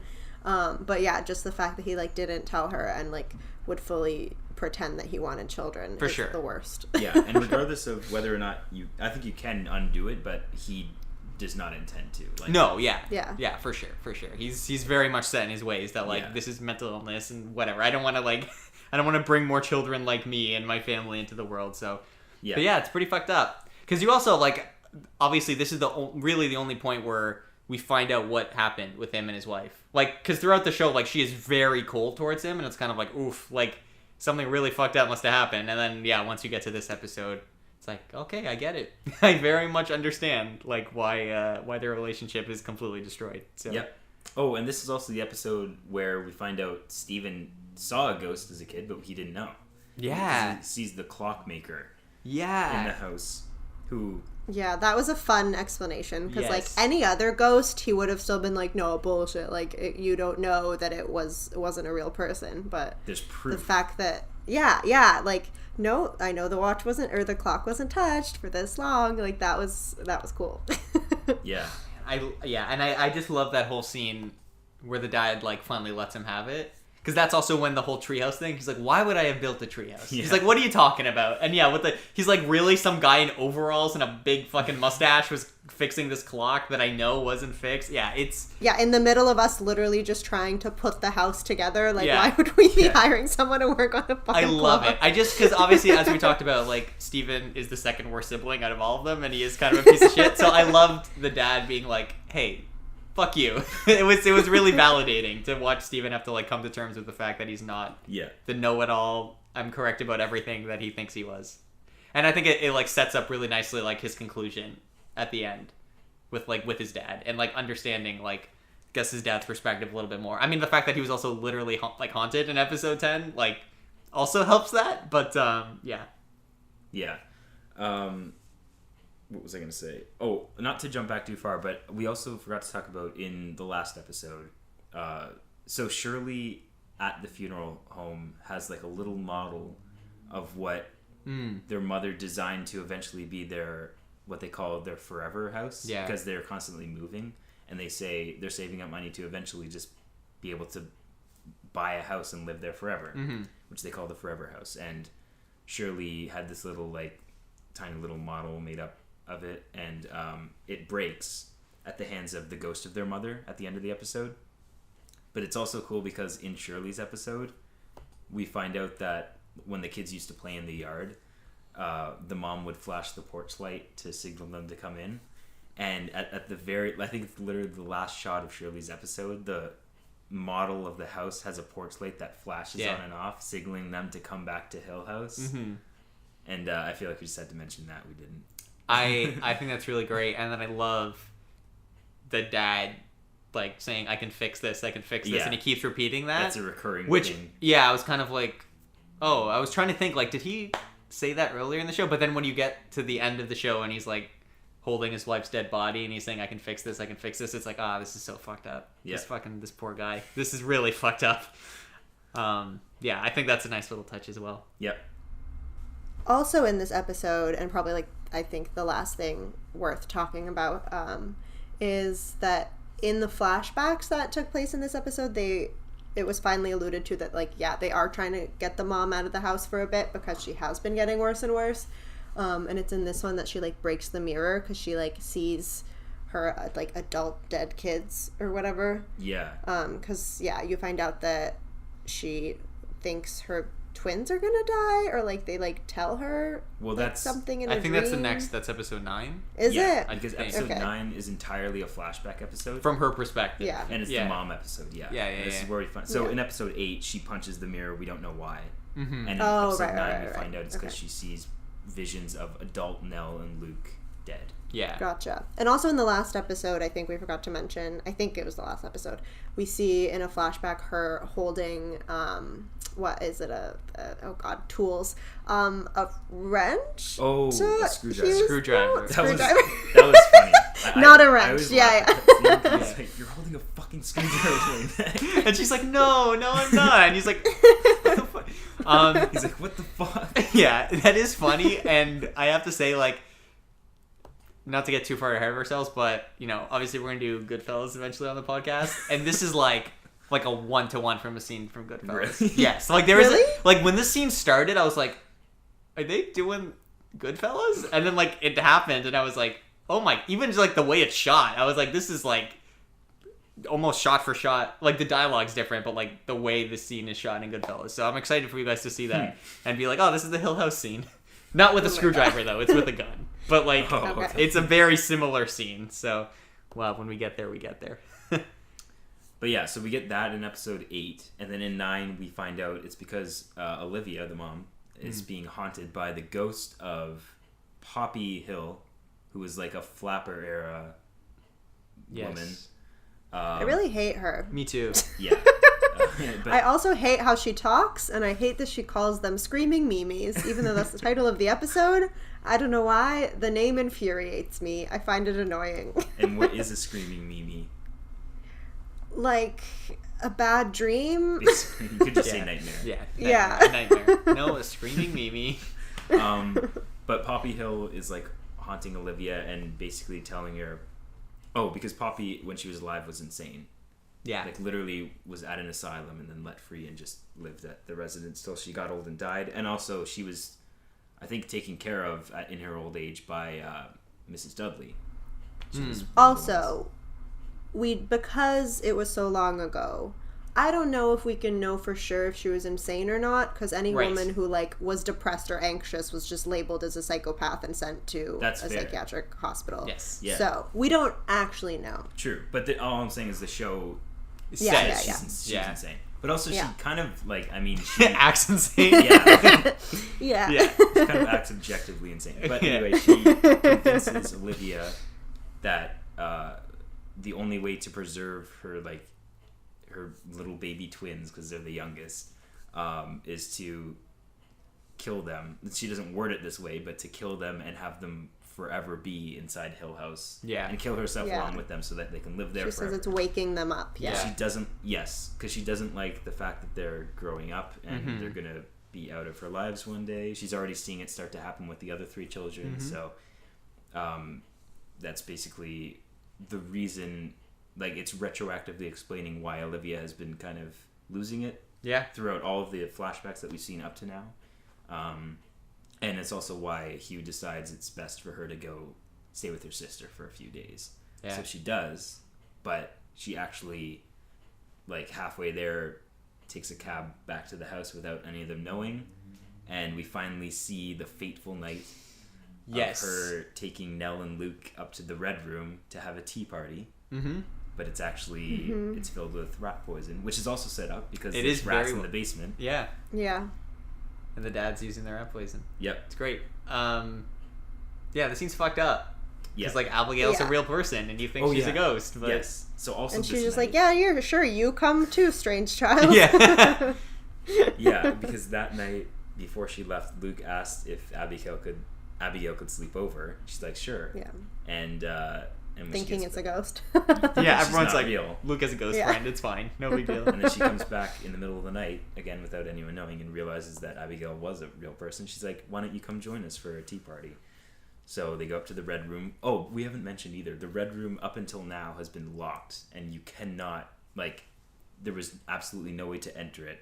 At least so that they know. Yeah. Because they think it's just a room, but it has a red door, by the way. That's why it's called the Red Room. But tonight the door is open for reasons kind of unknown, but I think it's just because Harry Potter. No, yeah, because the house knows. The house knows that it's gotten to the mom, I guess. So it's providing her the space to take these kids to murder. Yeah, to murder. So she fills the tea with rat poison and kills Abigail, but Hugh gets there in time to save Luke and Nell. And the mother, technically. Abigail was the first one to drink for some reason. She's the only one that died that night. Yeah. From the poison. But yeah, so that's a very big reveal. Yeah. It's pretty fucked up. It is fucked up. I think what was more fucked up, like, so because this is something that's been hinted at and flashback to sort of throughout the series. We don't know exactly what happened. We basically just know something happened with the mom. The dad had to get all the kids out of the house. Something with the Red Room. Like, that's basically what we know. Yeah. And so I'd always, like, I think just assumed, okay, so the mom just went crazy and was trying to kill people. Like, that was sort of my general assumption. But I think to, like, get to the scene and see the way it manifests, and particularly the fact that she literally did kill a child, like, in the process of all this, was, like, really fucked up. Because, like, I think there's a way this happens in maybe, I would say, not a lesser, but just a more, like, cliched piece of content where, like, the mom never technically did anything wrong. And so, like, when she kills herself, it's more like she just stays this, like, perfect motherly figure that's like, oh, it's sad that the mom died. But, like, the fact that the mom literally did, like, kill someone, I think, like... tried to kill her other 2 children? Yeah, like, and, like, very closely succeeded. Like, I think makes her more interesting and, like, makes it a bit more fucked up. Like, it's not just, like, this perfect person that, you know, we just are gonna mourn because she's perfect, because whatever, because she was the mom. Like, no, like, she was, like, haunted and, like, did fucked up shit. And, like, you see where the dad's coming from. So yeah, I think it was really fucked up, but I think it was appropriate. Also, I still didn't know, like, in that scene when Abigail was, like, choking and dying, like, I still didn't fully know if she was real or not at that moment, because I was kind of like... Really? Yes, because here's why. I was sort of like, well, maybe they're all sharing the same haunted delusion of what's going on. And when the dad comes in, he doesn't interact with Abigail. Like, he knocks the stuff off the table, he pushes the mom against the wall, and then he grabs the 2 kids and runs out. He doesn't interact with Abigail at all. So I was kind of like, oh, maybe, like, she's not real. Maybe this is just, like, a thing. And the mom can see her now because the mom is also fully haunted. And it wasn't until the fucking Dudleys come in and are like, hey, have you seen our daughter? And I was like, Jesus, no, they actually killed her. Uh-oh. Yeah. So that's really fun. And I have a question, and I think this episode is the best time to ask it. I know you alluded to, like, she has to kill the youngest kids because, like, they just are the youngest and therefore still the closest to her. But I still don't think I entirely get it, especially because in this episode she sees, like, her, like, Nell as an adult and dead. So, like, in theory, and, like, she sees her as she actually ends up looking. So in theory, seeing that premonition proves that she doesn't successfully kill her as a child. So I don't understand why it seems like the twins are the most haunted going forward. Like, they're the ones who have, like, I feel like the most violent ghosts. I think and like the ones who are, like, literally calling them to the house. It was more of, she saw it as a, like, this is what's going to happen if you don't put an end to this. They're going to suffer and eventually die anyway, so you should kill them while they're young and innocent, and you can live with them forever in this house. That was always how I just watched it. That's how I took it too. Was, well, your other kids are going to, like, be fine, but, like, Nell is going to kill herself and Luke is going to OD or whatever, and so, like, you're better off just killing them and being here with them. But I also like how the way they, obviously, like, we're talking about, like, there's an element of time to all this. And I enjoy the fact that, like, it's not deterministic. So, like, Nell does kill herself, but Luke doesn't end up ODing, which I enjoy, too, because it, like, leaves some element of choice there. And, like, the mom was wrong. You know what I mean? Like, to try to kill them. Because, like, if Luke did OD, then to some degree it's like, oh, okay, so then, like, I guess you might as well have just fucking killed both of them and you live with them and be happy and dead together. Yeah, sure, why not? But, like, the fact that Luke, at least, was able to go on and have, like, a successful life, I think, like, adds that extra layer to it that makes it a little bit better than if it was just, like, a future ghost being like, this is the future, and it's set. Yeah. And also, you could argue the whole reason Nell's life, like, becomes what it is because her mother dies. Yes. And that's the whole reason that she becomes the Bent Neck Lady, which is the whole reason she's haunted by the Bent Neck Lady her entire life. And it's also the whole reason, well, not the whole reason, but most of the reason why Luke, being her twin and they have that connection, is, like, an addict and all messed up as well. So the mother's death is the stem of everything. Yeah. So if that truly was the source of all of it, if that had been prevented, who's to say that everything going forward couldn't have been prevented? 100%. So it's kind of all her fault anyway. But I also like how we mentioned that this episode is entirely a flashback episode, so it's kind of cool to see those flash forwards of adult Luke and Nell in the mirror. Just a minor thing, but I thought that was interesting. Yeah, because we're not seeing them in present time. Yeah, it's cool. Yeah, it is sort of like an episode of That's So Raven when you think about it. Because, like, the mom is, like, acting on, like, premonitions of the future, but then creates the future she doesn't want to create. You know what I mean? Like the mom worrying about... I've never seen That So Raven. Oh, okay. Know. What? Yeah, you should watch That So Raven. It's great. Yeah. Basically, Raven has psychic powers and can see the future, but the literal plot of every episode is that the future she sees, she tries to take actions to prevent, but in taking actions to prevent, she causes that future. Oh, okay. So it's like... Yeah, basically. It's like a self-fulfilling prophecy, basically. Also, like, just thinking about it, I don't know how that show survived so many seasons. Like, why did she never just not try to prevent the future? Anyway.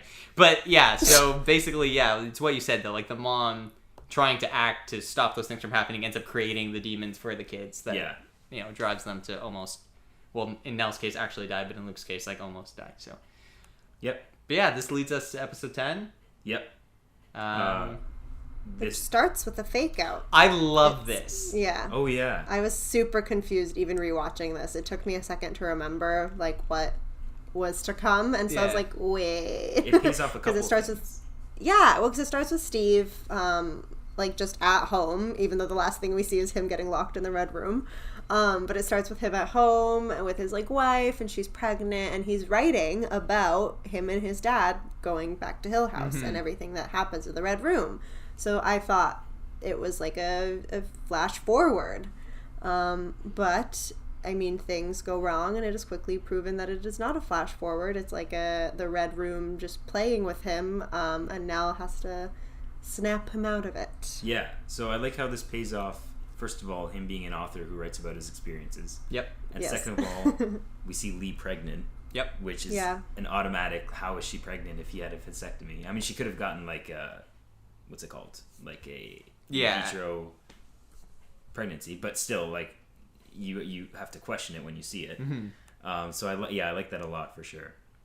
Especially because, again, it pays off him being a writer and it makes it not just a cliche horror author character. Yeah. It actually has a reason. I just love the fact that it kicks off and you think they're doing the trope of like, you're probably wondering how I got there. Well, let's go back and see. But like, I was like, okay, I guess, I don't know. I was like, Yeah. If that was the case, it would have been very weird. It would have been, but also because the show has done such weird stuff with its format, like it's never been a consistent format. I feel like they've always played with how they tell the story. I was like, yeah, I could totally believe them doing that, you know? Yeah. But then, no, it's not. It turns out he's being haunted, and I was like, yay. Like, that was a good fake out, because it would have been a little sad if that was, like, the last episode was him being like, and then everything was okay, and now I'm writing about my experience. Yeah, it also would have given away the ending. That he's alive. Yeah. Yeah. This entire episode is basically just each of the 4 kids being trapped in the Red Room and going through reliving a trauma like we talked about earlier. Each of them has like a character that they're reminiscing about, who we talked about earlier. And it's basically the finale of all of them coming to terms with Nell's death in the Red Room. Not her death in the Red Room, but in the Red Room coming to terms with Nell's death. Yeah. We finally see the ghost of Nell, like a version of her who's not like decrepit and or bent-necked or anything. She's just Nell, just having a conversation with the 4 of them as if she's alive. It's also cool because in that scene, after all of the like flashbacks of them coming to terms with their past, we get the conversation where Nell appears. And at first she's saying like random things, but then she cycles through her speech and it makes sense lines up and with answers their questions. Yeah. I love that. So cool. Again, playing with time. That was another Christopher Nolan moment of like, I was like, oh, that's really cool. I really like that. Yeah, it was so well done. This is also where we find out the nature of the Red Room, how it was different for everyone, and how it's like the stomach of the house. I like that analogy. Yeah.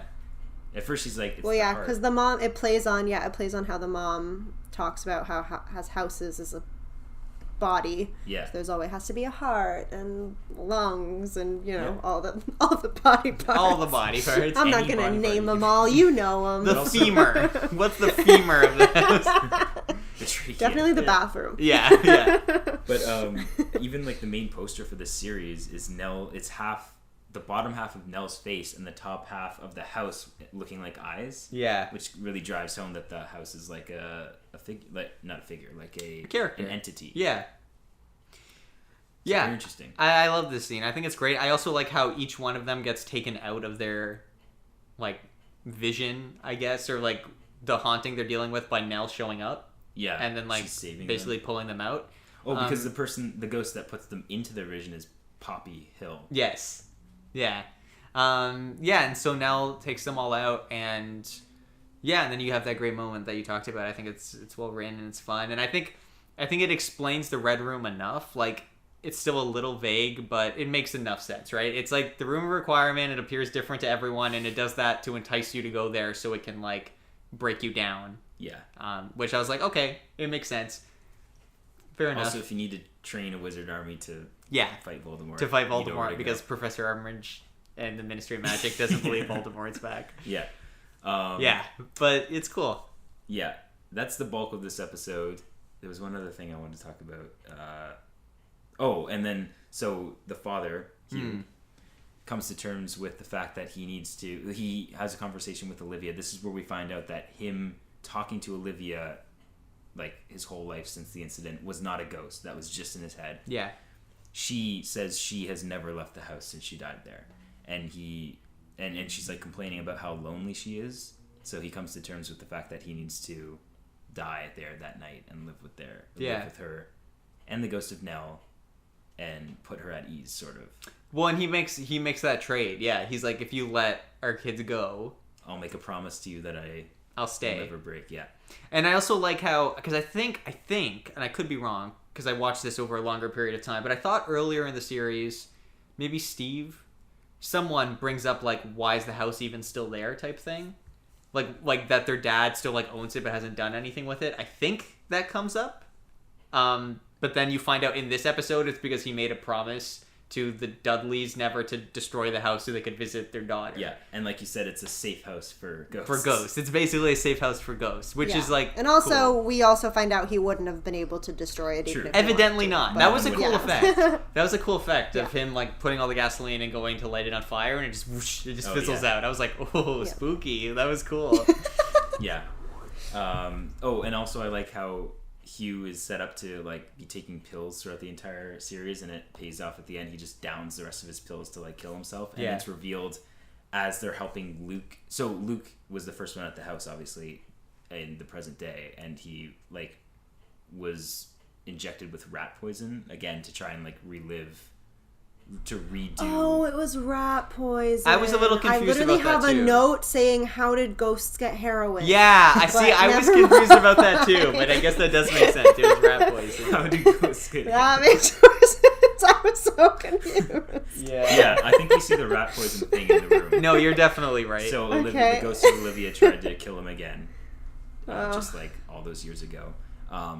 But he survives, and they're helping him at the end. They're helping him out of the house. Stephen and Hugh are carrying him, and Stephen turns his head towards the camera and sees something, but we don't know what it is yet. They help him out, get him to the car, and then Stephen and Hugh go back into the house for a second because he was like, I need to show you something before we leave. This is also where we get the scene of Hugh coming back to the house after getting the kids to safety all those years ago. Yeah. Discovering his dead wife there. And that's where the Dudleys come in and say, have you seen her child? Yeah. They find their dead child. So fucked up.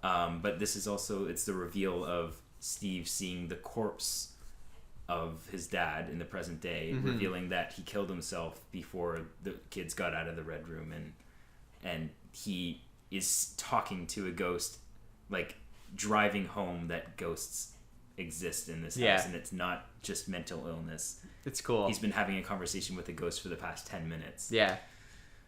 Very interesting. It's a nice ending. A very cool twist. Yeah. Yeah, I really like the ending. I think it's great. We also get like a Titanic moment when they're walking out of the house and there's just like all the ghosts there looking at them. Oh, yeah. And it just reminds me of that scene in Titanic when fucking the old lady dies and she's Kate Winslet again walking through the Titanic and all the people on the Titanic, and then she meets up with Leo. I don't know why that was the first thing that came to my mind, but that was during that scene. I mean, it's an old house. There's like a grand staircase. It makes sense, right? Whatever. It's close enough. Yeah. It's close enough. But it's a nice moment. I like that moment. Yeah. I think I like that it adds a little bit of like a gray moral element to everything. Like, again, the house isn't necessarily evil, like out to fuck with you, as much as it is just this place that's like harbors all these different ghosts or whatever, and like that can potentially be a good thing in the case of like the Dudley family. But then also going back to the mom, I like the idea that whatever trauma the mom had prior to dying is still like somewhat with her, because she still wants them to die so they can be with her at the house. So it's cool. It's not like he just reasoned with her ghost and was like, hey, let us go, and she was like, okay. She was still like, no, I need someone to be here with me. Stay here with me. Yeah, so I like that. You know what's also nice about that shot of Stephen walking out with all the ghosts behind him? It's like, for the first time you see all of the ghosts that lived in the house, and they're not even, like, that was not meant to be scary. No. It was just a beautiful moment. Yeah, that's why I think it's so cool that by the end of the show you've kind of come around on the house, that it's not really scary. Yeah. Okay, I'd like to talk about the ending. This is something I find very interesting, because I've read some articles and stuff after just to refresh my memory and do some research. So obviously it ends, they escape, and then we get the montage of everyone like being okay, and ultimately we see like a party that's celebrating Luke's 2 years of sobriety, and like the whole family's there and everyone's significant others and everything's okay again, and it's like a nice happy ending, and that basically ends the show. So I read in an article that someone had interviewed Mike Flanagan that up until like very shortly before production, in the background of that shot there's like a window, and they were gonna have the window be like the window in the red room or something, to like add some ambiguity and imply like the whole ending was fake. Maybe this is all bullshit. Yeah. Maybe they didn't escape. Maybe the house had to door them. Oh my god. But then Mike Flanagan was like, but then we decided that was too fucked up and everyone had been through enough, so let's just give them an actual happy ending. And I was like, thank God. Thank you. Because if that had been the window, I think that would have made it a little bit like worse for me. Just because that, like, I hate that trope. And I think like Inception started that trope, and that's fine because I get it in Inception because that's kind of the point. Like the whole point of Inception is Leo being like, I don't care whether it's a dream or not anymore. Like he has to come to that conclusion that like this is his reality, whatever it is. It doesn't matter if it's a dream or not. So he doesn't watch the top, and we don't know what happens at the top. Okay, I get it, but like I feel like so much content since then has tried to do that same thing of like, but is it? Is this the reality you think? And so if it was like the Red Room window and it was just like, oh, what's happening? I don't know. That would have been kind of like cheesy to me. And I like that it's like a definitive ending. And it also would have completely gone back on what you're saying of the gray area of what the house wants. Like clearly that would just mean it is malicious. Yes. And not, there isn't a bit of like sanctuary or good at all. No, and then the dad sacrifices for nothing. Yeah. And then if that even happened, nobody learned a lesson. Everything's bullshit. That would have been a lot more depressing. So I'm glad they didn't, but I'm surprised. Like they were like pretty like adamant they were going to do it, and then pretty close up until the shooting of it, they were like, no, let's not do that. And I was like, good, thank you, good. I don't like that whatsoever. Oh my god. Yeah, so I think that's it. I think we've covered.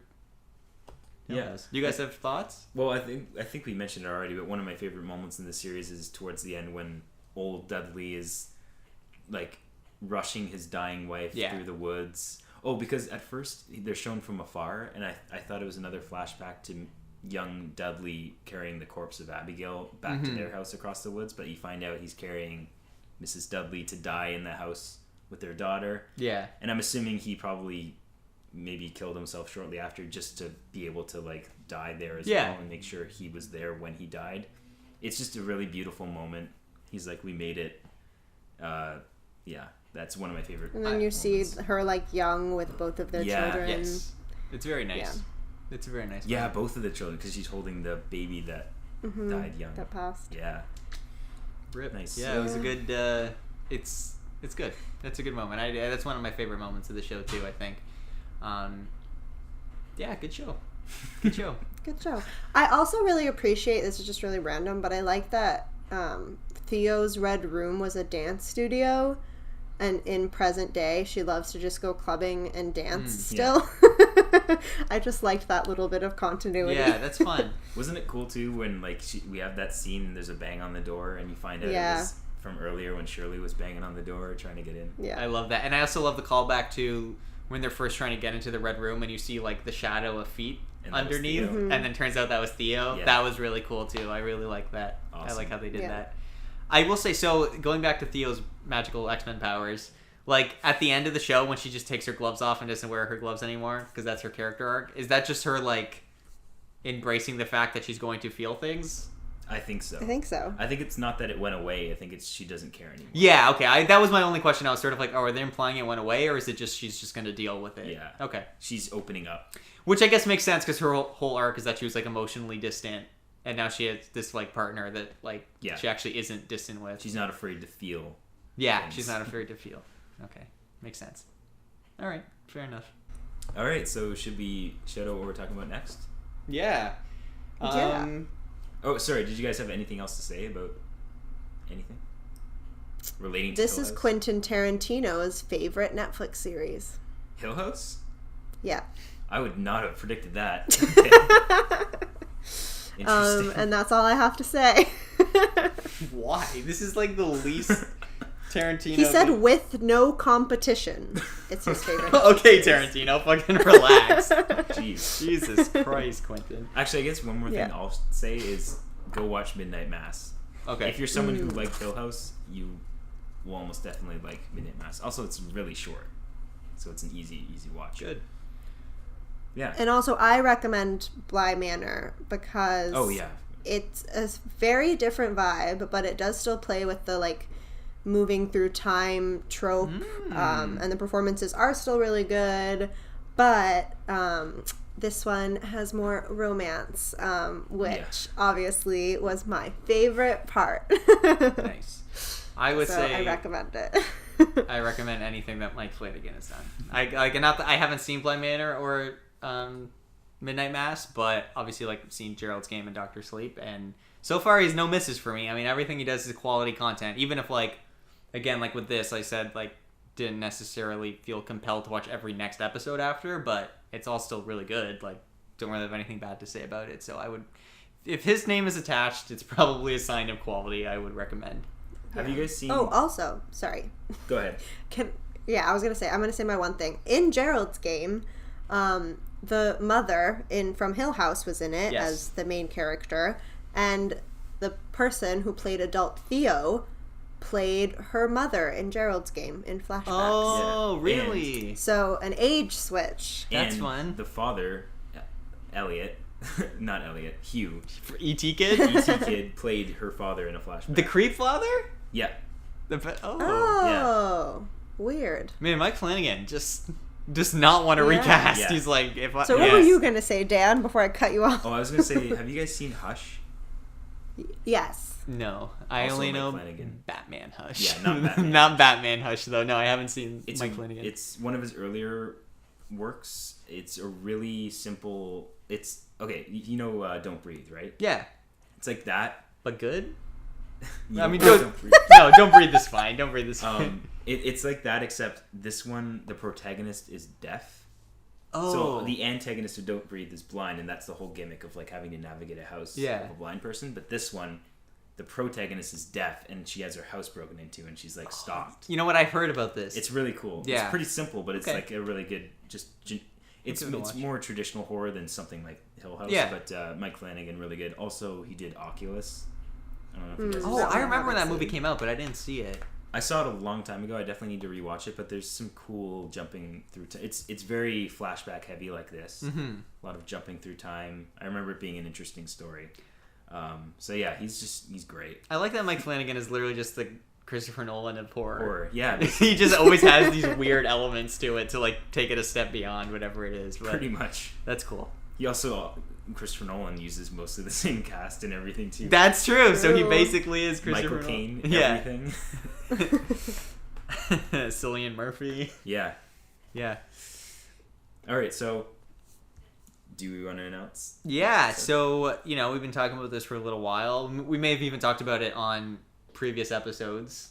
Oh, maybe. Maybe, I don't know. But we are. Yeah, I think we gave them a full schedule breakdown, which has since changed. Yeah, of course. It didn't So, include this episode anyway. So. yeah, exactly. That's why I'd have to change. So, next episode, we are finally going to be doing our modern day Western episode on a nice little double feature of. I cannot remember the name of either. Hell or High Water. Hell or High Water and Wind River. Wind River. Yes, I did remember that. Both. I don't know if they're both directed by, but they're definitely both written by. They're both written by, and the writer directed the second one. Gotcha. Okay, cool. So there is that connection there. I forget the guy's name, but there is that connection there. Yeah, but they are not. They're both written by insert name here. That person. And Otherwise, they're not related though. yeah. Okay, I'm gonna look it up. I can't have us announce an episode No, it's okay. of movies written by. Yeah, but the point is, this is sort of another iteration of our unrelated double feature. Yeah. Taylor Sheridan. Yes, Taylor Sheridan. That's the guy. Yeah. Talented person. These are Yeah. both quality movies. So if They're you good. haven't seen them, go give them a watch. Both on Netflix. Both on Netflix. We'll talk about them. Oh, I didn't know Jeremy Renner was in it. Yeah, I don't really like Jeremy him. Renner's kind of a. Yeah. But Elizabeth whatever. Olsen's also in it. Elizabeth Olsen. Yeah. Yeah, and she's great. I really like her. Huh, So- Marvel connection. Yeah. It's hard to go anywhere without a Marvel I know, connection. they're though. everywhere. Actually, Yeah. Hell or High Water, I don't think has a Marvel connection. Chris Pine. He hasn't been in Marvel though, has he? Well. Oh, I okay. guess Into the Spider-Verse. Yeah. Mm. Oh, Jeff Bridges. Oh fuck. Obadiah Stane himself. Literally the Literally first the first MCU MCU movie. We should play a game sometime of like Try and pick a movie Yeah, with no with Marvel no connection. Marvel connection. That would be fun, actually. I think it'd be impossible at this point, but it would be fun. Yeah, so go ahead, everyone, watch those, and then we'll talk about them. Yeah. Carol, you haven't seen either of them, right? Oh no, yeah, no, I'm Okay. not really a Western gal, so we'll Yeah, see how well, it goes. well, they're not- Maybe I will discover a favorite. They're not new like genre. they're not true. They're not like Clint cowboy. Eastwood Yeah. Western. Yeah, It's more like set in a Western setting. It's more just like an Drama. isolated environment of like Rural. rural. Yeah, that's what I mean really by Probably Western. just gonna but- be thinking about Westworld the whole time, because that's the only Oh, Western I gotcha. setting I've been in. I gotcha. Yeah, it's very different from that, so I wouldn't worry about it. I think you'll dig it. Cool. Well, I think you'll dig Hell or High Water. I don't know if you're gonna like Wind River, but we'll see. Cool. Really? Yeah, We'll I don't find know. out We'll next find out. episode. I remember. Well, I don't know. We'll talk about it next episode. Yeah. We'll see. Okay. Okay. So we'll leave you with that. Happy Halloween. Ooh, spooky Halloween. So dreadful. Yeah, so dreadful. For the record. Bye. Oh, Oh, okay. never mind. Not bye. For the record, what? was gonna Are we say- doing it before we end? Yeah, before we sign off. Oh god, not this shit again. I was just gonna say Carol and I are wearing all black, and Marco is wearing a hoodie for mysteriousness, for the sake of Ooh. Halloween. Spooky. Oh no, the audience will already know that. I'm putting that at the beginning. Oh, okay. True. Spooky. Yeah. All right, happy Halloween, everyone. Okay, bye. Bye.